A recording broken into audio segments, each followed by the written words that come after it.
بسم اللہ الرحمن الرحیم الحمد للہ رب العالمین الصلاة والسلام علی سید المرسلین وعلی آلہ وصحبہ اجمعین۔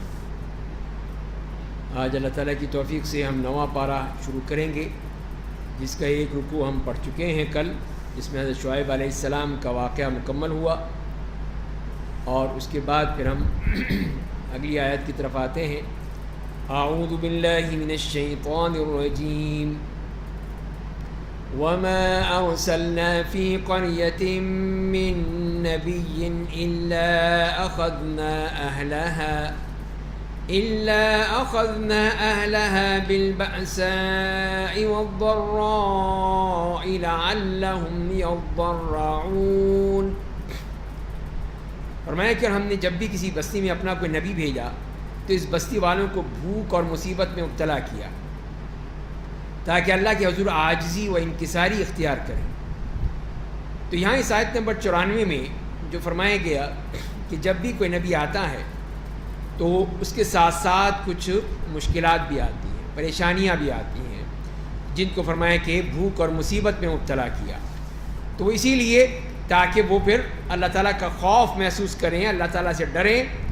لیکن اگر وہ کفر اور شرک پر ہی مصر رہے تو پھر اللہ تعالیٰ پہلے تو انہیں محتاجی، تنگی اور بیماری میں مبتلا کرے گا کہ شاید وہ مان جائیں، لیکن اگر وہ نہ مانے تو پھر ان کو اللہ تعالیٰ دے گا، پھر دے کر آزمائے گا۔ ان کو کچھ مال ہے، دولت ہے، صحت ہے، فراخی ہے، اور تب بھی نہیں مانیں گے تو پھر اچانک ان کے اوپر وہ عذاب آ جائے گا، پھر وہ ایمان کے قابل نہیں ہوں گے۔ اور اسی چیز کو اگلی آیت میں جو فرمایا گیا، پھر ہم نے ان کی تکلیف کو آرام سے بدل دیا، یہاں تک کہ وہ کثیر تعداد میں ہو گئے اور کہنے لگے ہمارے باپ دادا کو بھی تکلیف اور راحت دونوں پہنچی تھی، پھر ہم نے انہیں اچانک پکڑ لیا، ان کو خبر بھی نہیں ہوئی۔ تو یہ اللہ نے اپنا قانون بیان کر دیا ہے کہ میرا قانون یہ ہے کہ وہ دونوں طرح آزماتا ہے، کچھ لے کر کہ ان سے سب کچھ چھین لیتا ہے، اور ان کو تنگ دستی، مصیبت، پریشانی، بیماری، تکلیف میں ڈال دیتا ہے، اور تب بھی نہیں مانتے تو پھر ان کو کچھ دے کر آزماتا ہے، ان کو فراخی کر کے، ان کو پیسہ، ان کو دولت، ان کو صحت، تب بھی نہیں مانتے تو پھر اچانک عذاب آ جاتا ہے، جسے فرمایا فَأَخَذْنَاهُمْ بَغْتَةً، کہ ہم نے اچانک ان پر عذاب نازل کیا، ان کو خبر بھی نہ ہوئی، ان کو پتہ بھی نہ چلا۔ دوسرا قانون پھر اگلی آیت میں جو فرمایا کہ آیت نمبر 96 میں کہ اگر بستیوں والے ایمان لے آتے اور تقوی کی راہ اختیار کرتے تو ہم آسمان اور زمین کی برکتیں ان پر کھول دیتے، لیکن انہوں نے رسولوں کو جھٹلایا تو ہم نے ان کے کیے کی وجہ سے انہیں پکڑ لیا۔ تو یہ فرمایا کہ دو چیزیں ہیں، ایمان اور تقوی، کہ اگر یہ بستیوں والے ایمان اور تقوی اختیار کر لیتے تو ہم پھر آسمان اور زمین کی ساری برکتیں ان پر کھول دیتے۔ تو آج جو ہم رو رہے ہیں وہ اسی لیے کہ نہ ایمان ہے نہ تقوی ہے، اللہ پر پوری طرح ایمان ہی نہیں ہے، صرف زبانی کلامی باتیں ہیں، اسی طرح تقوی نہیں، اللہ کا خوف دل میں نہیں ہے، اس کی وجہ ہی سے پھر ہم پر مشکلات آتی ہیں، پریشانیاں آتی ہیں، پھر یہ مہنگائی کے مسائل ہیں اور قحط کے مسائل ہیں، چیزوں کی کمی کے مسائل ہیں، یہ تمام جو مسائل آتے ہیں وہ اسی لیے کہ ہم نے ایمان اور تقوی کو چھوڑ دیا، کوئی اس کے بارے میں کچھ کوشش ہی نہیں کی، اسی لیے پھر ہم مارے جاتے ہیں اور ہم پر یہ بدترین قسم کے حکمران مسلط ہو جاتے ہیں، تو اور پھر اللہ کا عذاب پھر اس طرح ہم پر آ جاتا ہے۔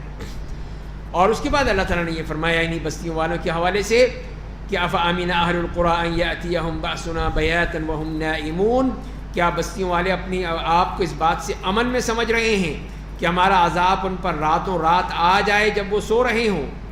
تو ان کو یعنی خوف ہی نہیں ہے کہ عذاب کسی وقت آ سکتا ہے، جب کہ وہ سو رہے ہوں تب بھی آ سکتا ہے، جب وہ کھیل رہے ہوں تب بھی آ سکتا ہے۔ جیسے اگلی آیت میں فرمایا کہ یا کیا بستیوں والے اپنے آپ کو اس بات سے امن میں سمجھ رہے ہیں کہ ہمارا عذاب ان پر دن کے وقت آ جائے جب وہ کھیل کود رہے ہوں، مزے کر رہے ہوں، اور ان کو پتہ ہی نہ چلے اچانک ان کے اوپر یہ عذاب آ جائے۔ تو لہذا پھر یہ اللہ تعالیٰ کے عذاب سے امن میں سمجھنا یہ سب سے بڑی ان کی بے وقوفی اور نادانی ہے۔ تو فرمایا کیا وہ اللہ کی چال سے اپنے آپ کو امن میں سمجھ رہے ہیں؟ اللہ کی چال سے تو خسارہ اٹھانے والے ہی اپنے آپ کو امن میں سمجھتے ہیں اور سمجھتے ہیں کہ ہمیں کچھ بھی نہیں ہوگا، یہی ان کی نادانی ہے، یہی ان کی بیوقوفی ہے۔ فرمایا کہ جو لوگ ملک والوں کے دنیا سے رخصت ہونے کے بعد اس کے وارث بن جاتے ہیں، کیا یہ بات ان کی اس طرف رہنمائی نہیں کرتی کہ اگر ہم چاہتے تو ان کے گناہوں کی وجہ سے انہیں پکڑ لیتے اور ان کے دلوں پر مہر لگا دیتے، پھر وہ خیر کی کوئی بات سنتے ہی نہیں۔ تو یہ اللہ تعالیٰ نے فرما دیا ان لوگوں کے بارے میں کہ جو اس میں تنبیہ ہے، اس دنیا میں اللہ کے عذاب سے ہمیشہ ڈرتے رہنا چاہیے، اور ان قوموں کے انجام بد سے کہ ان سے عبرت حاصل کرنی چاہیے، کہ عبرت حاصل کی جائے جو پہلے گزر چکی ہیں۔ تو اسی لیے فرمایا ہے کہ اگر ہم چاہتے تو ان کو پکڑ لیتے تھے، لیکن اگر عبرت کریں گے، اس سے کچھ فائدہ کریں گے، تب تو معاملہ ٹھیک ہوگا، تب تو فائدہ ہوگا، لیکن اگر وہ اسی طرح کفر پہ ہی رہیں گے تب کوئی فائدہ نہیں ہے۔ تلک القریٰ نقص علیک من انبائها، ہم آپ کو ان بستیوں کی بعض خبریں سناتے ہیں، اور ان کے پاس ان کے انبیاء کھلی نشانیاں لے کر آئے تھے، لیکن جن باتوں کو وہ پہلے جھٹلا چکے تھے ان پر ایمان لانے والے نہ تھے۔ اللہ اسی طرح کافروں کے دلوں پر مہر لگا دیتا ہے۔ تو یہ ان لوگوں کے بارے میں بتا دیا کہ ان کا معاملہ یہ تھا کہ ان لوگوں نے نہ کوئی عبرت حاصل کی، نہ بات کو سمجھنے کی کوشش کی۔ اللہ تعالیٰ نے بتایا بھی لیکن ایمان نہیں لائے، اس کی وجہ یہی ہے کہ ان پر مہر لگ چکی تھی، تو ایمان لانے کا مسئلہ ہی ختم ہو گیا۔ اور ہم نے ان میں سے اکثر کو کسی بھی عہد و پیمان کا پابند نہیں پایا، اور ان میں سے اکثر کو فاسق پایا۔ تو یہ ہے ان کا معاملہ کہ یہ تھے ہی فاسق و فاجر، تو لہذا آپ یہ کیسے سمجھ سکتے ہیں۔ اب یہاں پر اب اللہ تعالیٰ نے پھر انہی انبیاء کرام کا، جن کا ابھی ہم پڑھ چکے ہیں 5 انبیاء کرام اور ان کی امتوں کے واقعات جو بیان کیے ہیں، اور ان کا انجام بتایا ہے کہ کس طرح عذاب آ کے ان کو، تو کہا کہ ان سے عبرت حاصل کرنی ہے، اور پھر آپ کو تسلی بھی ہو کہ ان مشرکین کی جانب سے آپ کو جو تکلیف پہنچ رہی ہے یہ آپ ہی کے لیے خاص نہیں ہے، بلکہ آپ سے پہلے یہ انبیاء کرام بھی اسی پریشانیوں سے گزرے ہیں، انہی مصیبتوں سے گزرے ہیں، اللہ تعالیٰ نے ان کی مدد فرمائی۔ اب اس کے بعد پھر اب یہاں سے ذکر شروع ہو رہا ہے موسیٰ علیہ السلام، فرعون اور بنی اسرائیل کے واقعات کا۔ اس کو بتایا جا رہا ہے کہ جیسے اللہ تعالیٰ نوح، ہود، لوط اور شعیب علیہ السلام کے بعد موسیٰ علیہ السلام کو فرعون اور قوم فرعون کی ہدایت کے لیے نشانیاں دے کر بھیجا تھا، لیکن انہیں نشانیوں کا انکار کیا اور اسی طرح اپنے کفر و استکبار پر اڑے رہے اور نہیں مانے، تو پھر اس کا نتیجہ یہ نکلا، اللہ نے ان کو سمندر میں ڈبو دیا۔ تو یہاں سے یہ بات شروع ہوتی ہے آیت نمبر 103 سے لے کر 171 تک، جس میں یہ تمام حالات حضرت موسیٰ علیہ السلام کی دعوت، فرعون کی ہلاکت اور بنی اسرائیل کے حالات بیان کیے گئے ہیں۔ فرمایا کہ ثم بعثنا من بعدهم موسیٰ بآیاتنا الی فرعون وملئہ فظلموا بها، پھر ہم نے ان کے بعد موسیٰ کو اپنی نشانیاں دے کر فرعون اور اس کے سرداروں کے پاس بھیجا، تو انہوں نے ان نشانیوں کا انکار کر دیا، مانے ہی نہیں۔ جیسے کہ وہ ید بیضا تھا، وہ ہاتھ جو چمکتا ہوا نکلتا تھا، اور وہ لاٹھی جو سانپ بن جاتی تھی، تو انہوں نے صاف انکار کر دیا، ہم نہیں مانتے۔ تو بس آپ دیکھ لیجیے کہ فساد پھیلانے والوں کا انجام کیسا ہوتا ہے۔ آیت نمبر 104 میں فرمایا گیا، اور موسیٰ نے کہا، اے فرعون، میں رب العالمین کا پیغمبر ہوں، اس کی طرف سے بھیجا گیا ہوں، مجھ پر یہی واجب ہے کہ اللہ کے بارے میں حق بات کے سوا اور کچھ نہ کہوں، اور میں تمہارے پاس تمہارے رب کی طرف سے دلیل لے کر آیا ہوں، ایسے ہی نہیں کہہ رہا اپنی طرف سے، دلیل لے کر آیا ہوں، بس تم بنی اسرائیل کو جانے دو میرے ساتھ۔ تو یہاں پہ یہ مقصد بھی تھا حضرت موسیٰ علیہ السلام کا کہ بنی اسرائیل کو اس ظلم و ستم سے بچانا بھی تھا، آزادی دلوانی تھی، کہ وہ جو غلامی میں پڑے ہوئے تھے فرعون اور اس کی قوم کے، اس سے نکال کر آزادی بھی دلوانی تھی اور ان کو دعوت بھی دینی تھی۔ تو لہذا فرمایا کہ ان کو میرے ساتھ بھیج دو۔ اس نے کہا، اگر تم واقعی نشانی لے کر آئے ہو تو بتاؤ، پھر ظاہر کرو، اگر تم سچے ہو تو بتاؤ۔ تو موسیٰ علیہ السلام نے اپنی لاٹھی زمین پر ڈال دی اور وہ ایک اژدہا بن کر ظاہر ہو گئی، اژدہا بن گئی، سانپ اور اژدہے کے طور پر وہ بن کر سامنے آ گئی، اور پہ اپنا ہاتھ نکالا اپنے گریبان میں سے تو وہ چمکتا ہوا نظر آنے لگا۔ تو یہ دو انہوں نے نشانیاں بتائیں کہ یہ ہیں۔ تو قوم فرعون کے سرداروں نے کہا، یہ تو بڑا بھاری جادوگر ہے، بڑا ہی زبردست، دیکھیں کیا جادو لے کر آیا ہے یہ۔ اور ظاہر ہے کہ اللہ تعالیٰ کا قانون یہی ہے کہ جہاں پہ جس قسم کا ہی غلبہ ہوگا، جس قسم کی چیزیں ہوں گی، چلن ہوگا، ویسے ہی معجزات آئیں گے۔ تو بظاہر یہی معلوم ہوتا ہے کہ اس وقت بنی اسرائیل میں یہ جادو ٹونے کا ذکر بہت تھا، بہت جادو چلتا تھا۔ تو اللہ تعالیٰ نے پھر دکھایا، اسی کے ذریعے سے چیلنج کر دیا ان کو کہ لاؤ تم بھی لاؤ، پھر ذرا دکھاؤ تمہارا جادو کہاں چلتا ہے.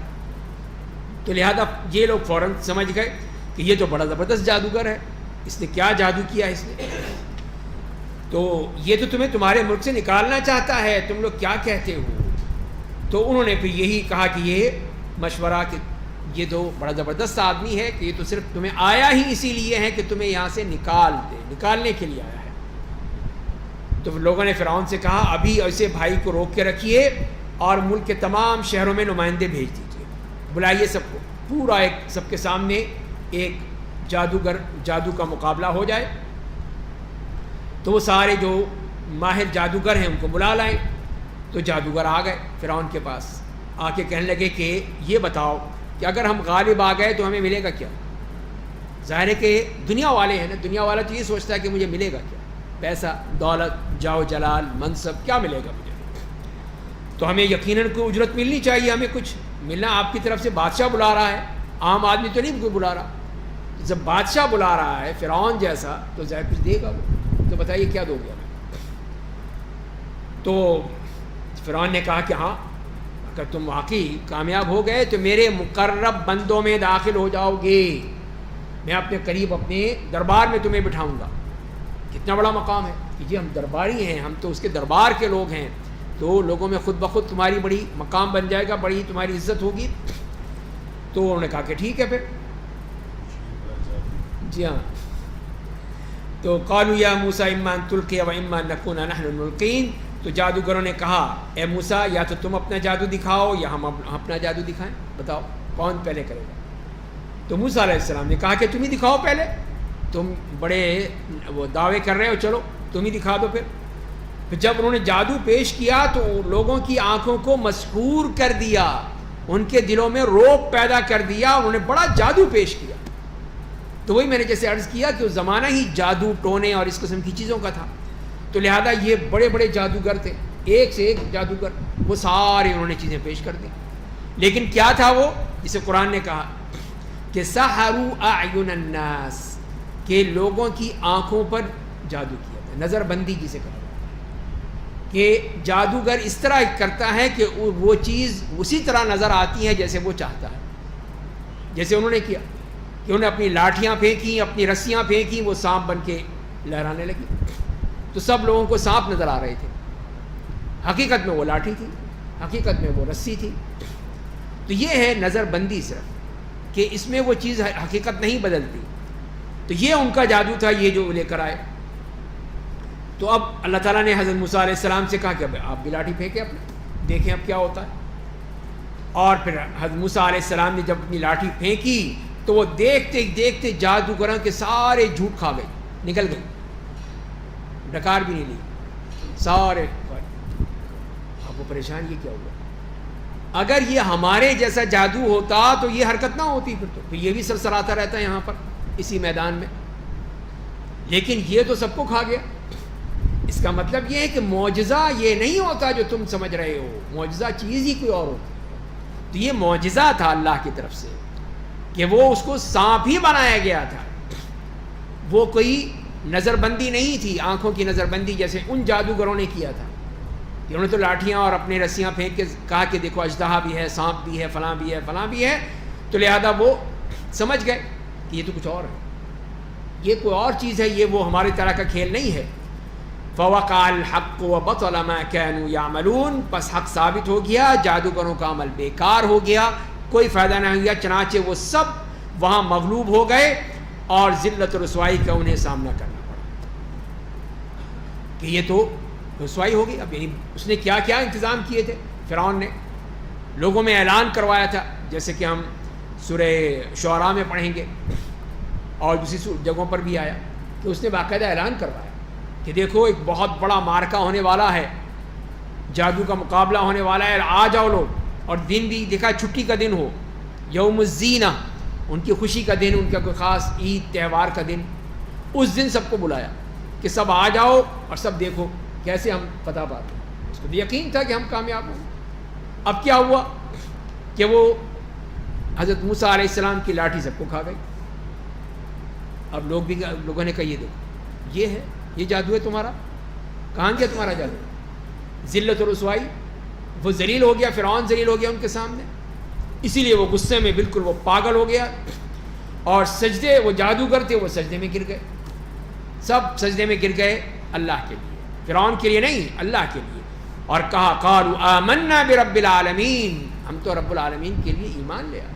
یہ دیکھیں کیسے ایمان پہنچتا ہے، فوراً کرنٹ کی طرح کہ وہ ایمان ان کے دلوں میں پہنچ گیا، کہاں وہ کافر جادوگر تھے، کہاں وہ اللہ کے نیک بندے مسلمان بن گئے۔ آمنا برب العالمین، رب موسیٰ و ہارون، اور انہوں نے اس کو کلیریفائی کر دیا کہ موسیٰ اور ہارون کا رب یہ نہیں، یہ جو بیٹھا ہوا یہ نہیں، اس کی بات نہیں کر رہے ہیں ہم تو موسیٰ اور ہارون کے رب کی بات کر رہے ہیں، اس پر ہم ایمان لے آئے ہیں۔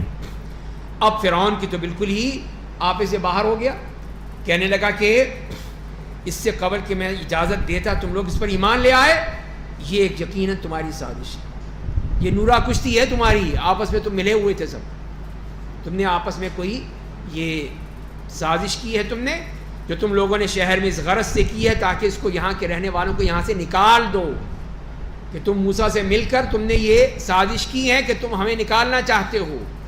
یہ دیکھیے اس کی چال، بس تم ان قریب جان لو گے تمہارا انجام کیا ہوگا، اب دیکھو میں تمہارے ساتھ کیا کرتا ہوں۔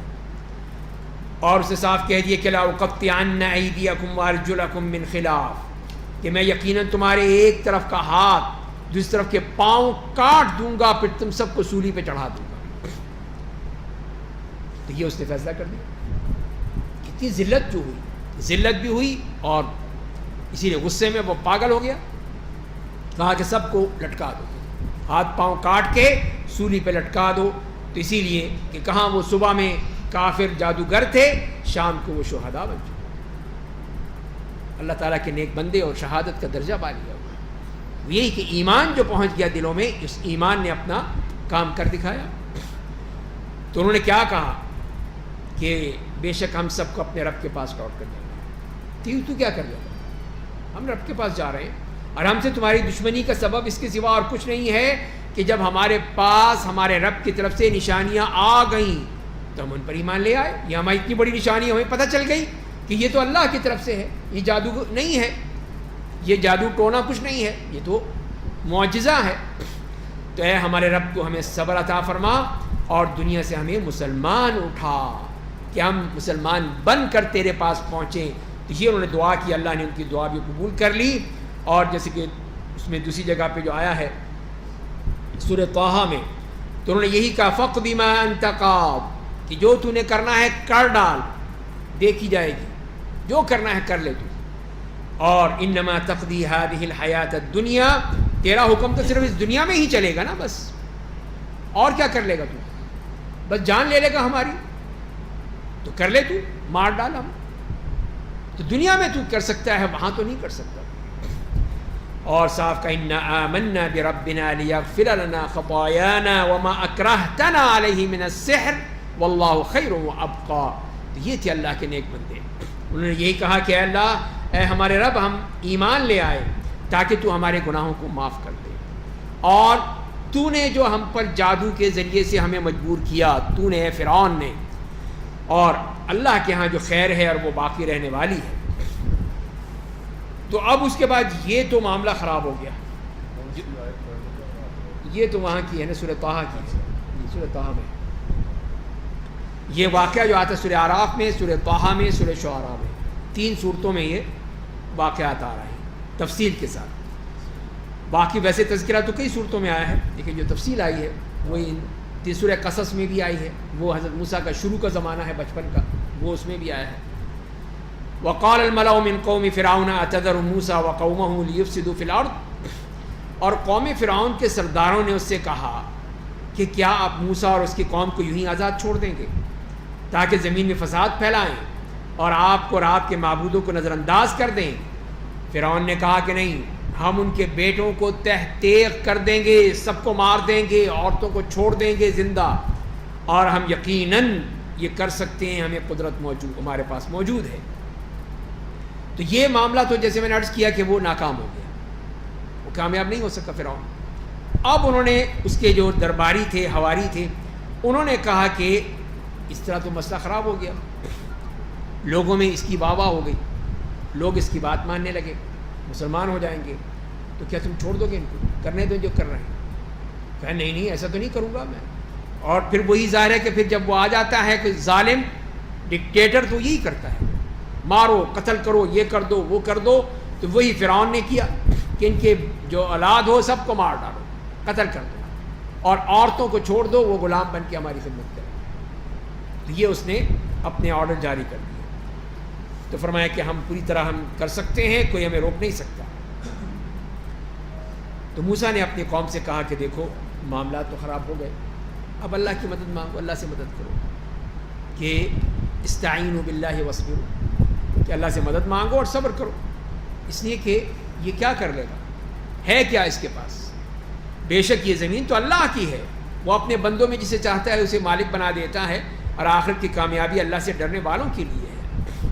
تو لہذا تم صبر کر لو، ابھی کچھ عرصہ صبر کرنا پڑے گا، پھر دیکھنا یہ زمین جو اللہ کی زمین ہے، فرعون کی نہیں ہے، پھر اللہ تعالیٰ فرعون کی چھٹی کرا دے گا، تمہیں دے گا، وہیں ان کو خوشخبری بھی دے دے گا. یورثھا من یشاء من عبادہ والعاقبۃ للمتقین، تو وہ اپنے بندوں میں سے جسے چاہتا ہے اس کا مالک بنا دیتا ہے، اور آخرت کی کامیابی اللہ سے ڈرنے والوں کے لیے ہے. تو لہذا تمہیں پریشان نہیں ہونا، تمہیں مل جائے گی. وہ پھر شکوہ کرنے لگے حضرت موسیٰ سے کہ بنی اسرائیل نے کہا ہمیں آپ کے آنے سے پہلے بھی تکلیفیں دی جاتی رہیں، پہلے بھی ہمیں، یہ اس کا فرعون کا باپ تھا اس وقت، اس کو پتہ چلا کہ ایک بیٹا ہونے والا ہے فرعون ان کے یہاں بنی اسرائیل میں، تو بھی اس نے بھی یہی کیا تھا کہ جو بھی بچہ پیدا ہو مار دو، لڑکی ہو چھوڑ دو، لڑکا ہو تو مار دو. اسی لیے تو حضرت موسیٰ علیہ السلام کی ماں پریشان ہو گیا، کیا کروں، ابھی آئیں گے سپاہی فرعون کے اور اس کو بچے کو لے جائیں گے، مار دیں گے. تو اللہ تعالیٰ نے فرمایا کہ تمہیں گھبرانے کی ضرورت نہیں ہے، اس بچے کو کسی اس میں ڈالو، کسی ٹوکری میں کسی چیز میں، اور دریا میں چھوڑ دو، بس ہم دیکھ لیں گے. تو اللہ تعالیٰ کی بھی دیکھیے کیا کام ہوتے ہیں، کیا کارنامہ ہے کہ اس کے فرعون کے گھر ہی پہنچا دیا کہ لو پالو اس کو، چلو. تو وہی جو فرعون کے لیے خطرہ تھا موسیٰ، وہ سیدھا فرعون کے گھر پہنچ گیا. اب پالو اس کو، پلاؤ دودھ، سب کچھ ہو گیا. اب جو کچھ بھی پھر اللہ تعالیٰ کے اور دیکھیے کیا، یعنی اللہ تعالیٰ کے کام ہے کہ کہا کہ نہیں ماں کے پاس جائے گا، تو ماں کے پاس بھیج دیا.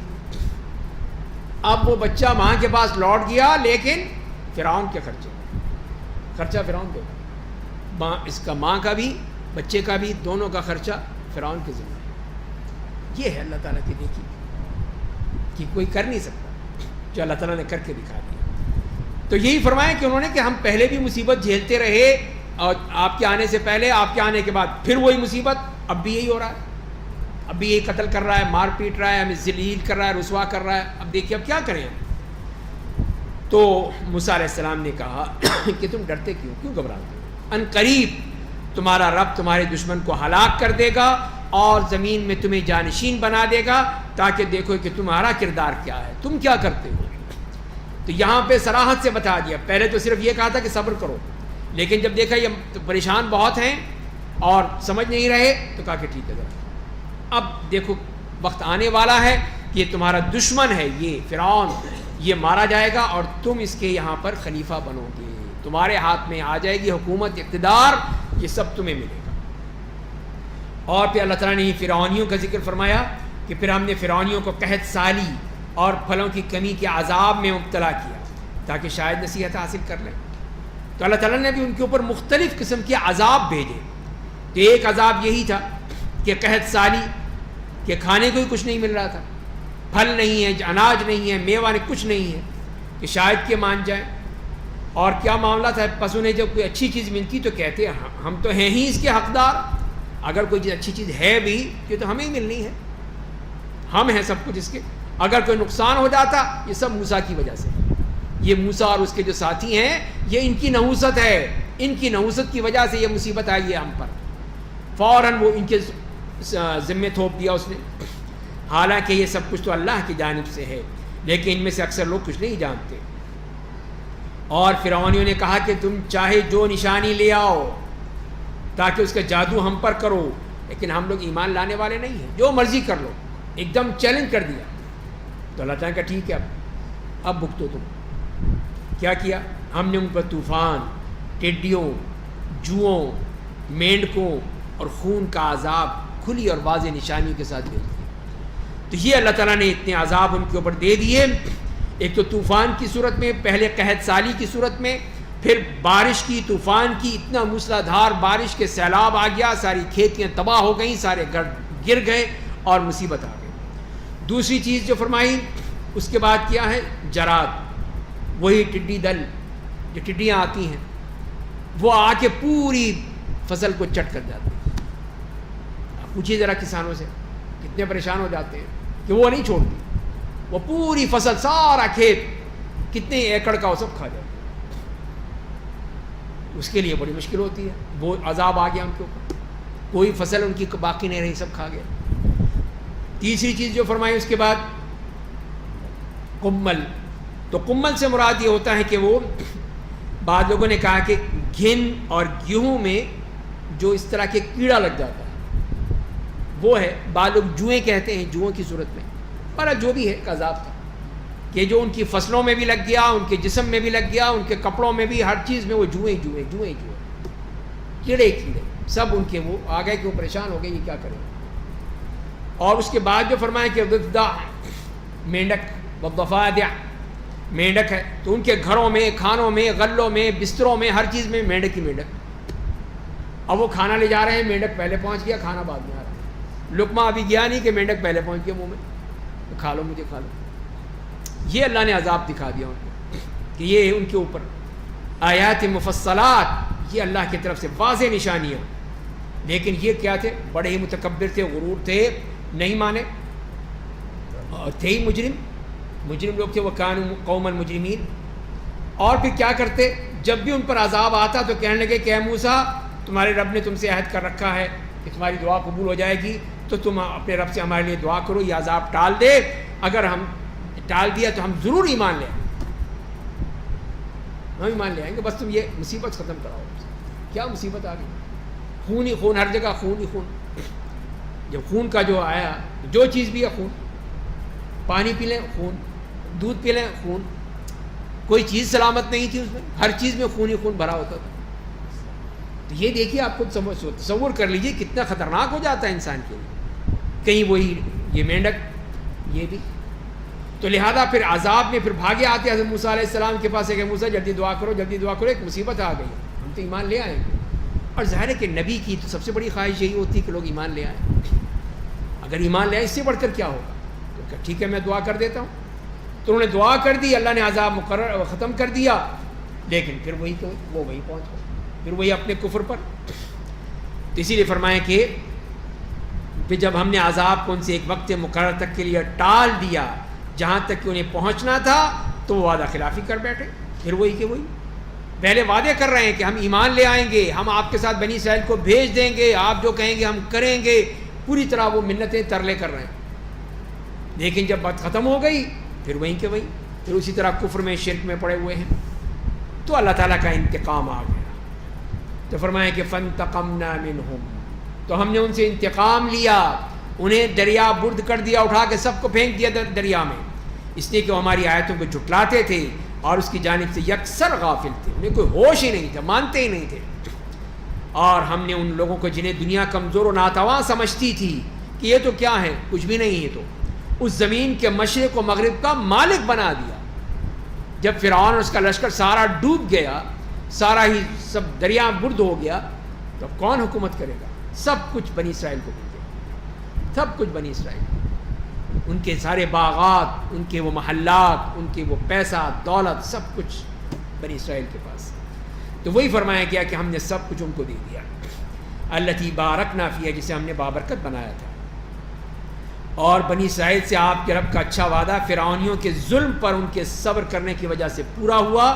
اور فرعون اور اس کی قوم کے لوگ جو عمارتیں اور محلات بناتے تھے انہیں ہم نے تباہ کر دیا. ان کے باغات کو بھی جنہیں وہ بیلوں پہ چڑھایا کرتے تھے، ٹٹیوں پہ چڑھاتے تھے، سب کے سب ہم نے برباد کر دیا. اب آئیے، یہ تو ہوا معاملہ ختم، فرعون کا، قبطیوں کا معاملہ ختم ہو. اب معاملہ آ گیا موسیٰ اور بنی اسرائیل، موسیٰ علیہ السلام اور یہ بنی اسرائیل کا معاملہ. اور فرمایا کہ ہم نے بنی اسرائیل کو سمندر عبور کرا دیا. جیسے کہ دوسری جگہ آتا ہے کہ جیسے ہی بنی اسرائیل چلے نکلے مصر کی طرف، تو پیچھے سے وہ شام کی طرف نکلے، مصر سے شام جانے کے لیے. پیچھے سے فرعون آ گیا اپنے لاؤ لشکر لے کے. اب انہوں نے کہا ہم تو مارے گئے، آگے سمندر ہے، پیچھے فرعون ہے، اب کہاں جائیں گے؟ تو اللہ تعالیٰ نے فوراً کہا موسیٰ علیہ السلام کہ آپ اپنی لاٹھی ماریے اس دریا پر، اس سمندر پر، دیکھیے راستے نکل آئیں گے. اور یہی ہوا کہ وہاں پہ گیلے اور کیچڑ والے نہیں، بالکل خشک راستے. یہ ہے اللہ کا معجزہ کہ بالکل خشک راستے جس میں کسی کا پاؤں بھی گیلا نہ ہو. سب کے سب وہاں سے نکلتے ہوئے دوسری جگہ پہنچ گئے. اب فرعون آیا، اس نے یہ دیکھا ہی نہیں، سوچا ہی نہیں کہ کیا ہوگا، اس نے بھی اپنے لشکر ڈال دیا پیچھے پیچھے. جب وہ پہنچ گئے، ادھر سے اللہ تعالیٰ کا حکم آ گیا پانی کو کہ مل جاؤ. پانی نے فوراً عمل کیا، پانی مل گیا، وہ ڈوب گئے صاحب، جب ڈبو دی. تو یہ ہے اللہ کا معاملہ. تو اب یہ بنی اسرائیل والے جب پہنچے وہاں پر دوسری جگہ پر، تو ان کا گزر ایسے لوگوں کے پاس سے ہوا جو اپنے بتوں کی عبادت کر رہے تھے. تو یہ کیا کہتے ہیں یہ لوگ؟ انہوں نے کہا موسیٰ جس طرح ان کے بھی یہ بت ہے نا تو ہماری بنا دو، ہم بھی پوجا کریں گے. یہ دیکھیں دماغ کیا ہے ان کا، جاہلیت کے تصورات، جاہلیت کے اثرات کتنے برے ہوتے ہیں. تو موسیٰ نے کہا، موسیٰ علیہ السلام نے کہا واقعی تم لوگ بڑے بیوقوف، بڑے نادان ہو، سمجھتے نہیں اس بات کو کہ میں کس لیے آیا ہوں، میں اسی لیے چیز کو ختم کرنے آیا ہوں، اور تم کہہ رہے معبود بنا دو، ہمیں بت بنا دو. بے شک یہ لوگ جس دین پر ہیں وہ تباہ و برباد کر دیا جائے گا، ان کا تمام کیا دھرا رہ جائے گا. قال غیر اللہ ابغیکم الہا، موسیٰ نے کہا کہ میں تمہارے لیے اللہ کے علاوہ کوئی اور معبود بنا لوں؟ یہ کیسے ہو سکتا ہے؟ حالانکہ اس نے تمہیں سارے جہان پر فضیلت دی ہے، تمہیں اتنا بڑا مقام دیا، اور تم کہہ رہے ہمیں بت بنا دو. ارے بنی اسرائیل یاد کرو کہ جب ہم نے تمہیں فرعونیوں سے نجات دی تھی، کتنا بڑا احسان کیا تھا تم پر، کہ فرعون اور اس کے لشکروں سے، اس کے درباریوں سے، اس کے فوجیوں سے تمہیں نجات دی، جو تمہیں بہت سخت ایذا پہنچاتے تھے، تمہیں ظلم کرتے تھے، تمہارے بچوں کو قتل کر دیتے تھے، تمہاری عورتوں کو زندہ چھوڑ دیتے تھے، اور اس میں تمہارے رب کی جانب سے بہت بڑی آزمائش تھی. تو لہذا پھر یہ تم یہ کر رہے ہو، یہ حرکتیں کر رہے ہو، شکر کرو اللہ کا کہ اللہ نے تمہیں اس ظلم سے بچایا ہے. اور اس کے بعد پھر حضرت موسیٰ علیہ السلام کے پاس اللہ تعالیٰ کا پیغام آیا کہ اے موسیٰ تو آپ آئیں ذرا طور پہاڑ پر آئیں اور وہاں پہ 40 دن تک عبادت کریں. تو یہ چلا کے لیے بلا لیا گیا کہ وہ وہاں جائیں گے کوہ طور پر، اور وہاں پہ 40 دن وہیں رہنا ہوگا، وہاں جو اللہ تعالیٰ کا حکم ہوگا. تو اسی لیے فرمایا کہ ہم نے موسیٰ سے 30 رات کا وعدہ کیا، پہلے 30 رات کا کیا، اور پھر ہم نے مزید 10 رات کا اضافہ کر کے پورا کر لیا. بس ان کے رب کا وعدہ 40 رات میں پورا ہوا. تو موسیٰ علیہ السلام نے اپنے بھائی سے کہا، ہارون سے، کہ آپ میری قوم میں نیابت کیجئے، میری جگہ آپ کام کیجئے، میں جا رہا ہوں، اللہ نے بلایا ہے مجھے، اللہ تعالیٰ نے وہاں حکم دیا ہے، مجھے جانا ہے مجھے، اور ان کی اصلاح کرتے رہیے گا. اور دیکھیے فساد پھیلانے والے پوری کوشش کریں گے آپ کو تنگ کرنے کی، تو ان کی راہ پر مت چلیے گا. اور جب موسیٰ علیہ السلام ہمارے مقرر کردہ وقت پر آ گئے، پہنچ گئے وہاں کوہ طور پر، تو ان کا رب ان سے ہم کلام ہوا، اللہ تعالیٰ سے بات چیت ہو گئی. اسی لیے کلیم اللہ ہیں یہ. تو انہوں نے کہا کہ اے میرے رب مجھے اپنا دیدار نصیب فرما دے.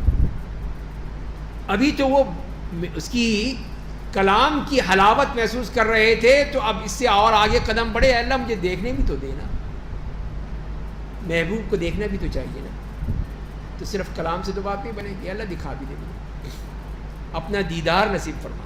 کتنی بڑی بات کہہ رہے ہیں. تو اللہ نے کہا کہ آپ مجھے نہیں دیکھ سکتے، ممکن ہی نہیں ہے. لا تدرکہ الابصار، لیکن اس پہاڑ کی طرف دیکھیے، اگر یہ اپنی جگہ پر باقی رہ جائے تو مجھے دیکھ لیجیے، پھر آپ بھی دیکھ سکیں گے. اگر یہ باقی رہا تو آپ بھی دیکھ سکتے ہیں. بس جب پہاڑ پر ان کے رب کی تجلی کا ظہور ہوا تو اسے ریزہ ریزہ کر دیا، نہیں برداشت کر سکا.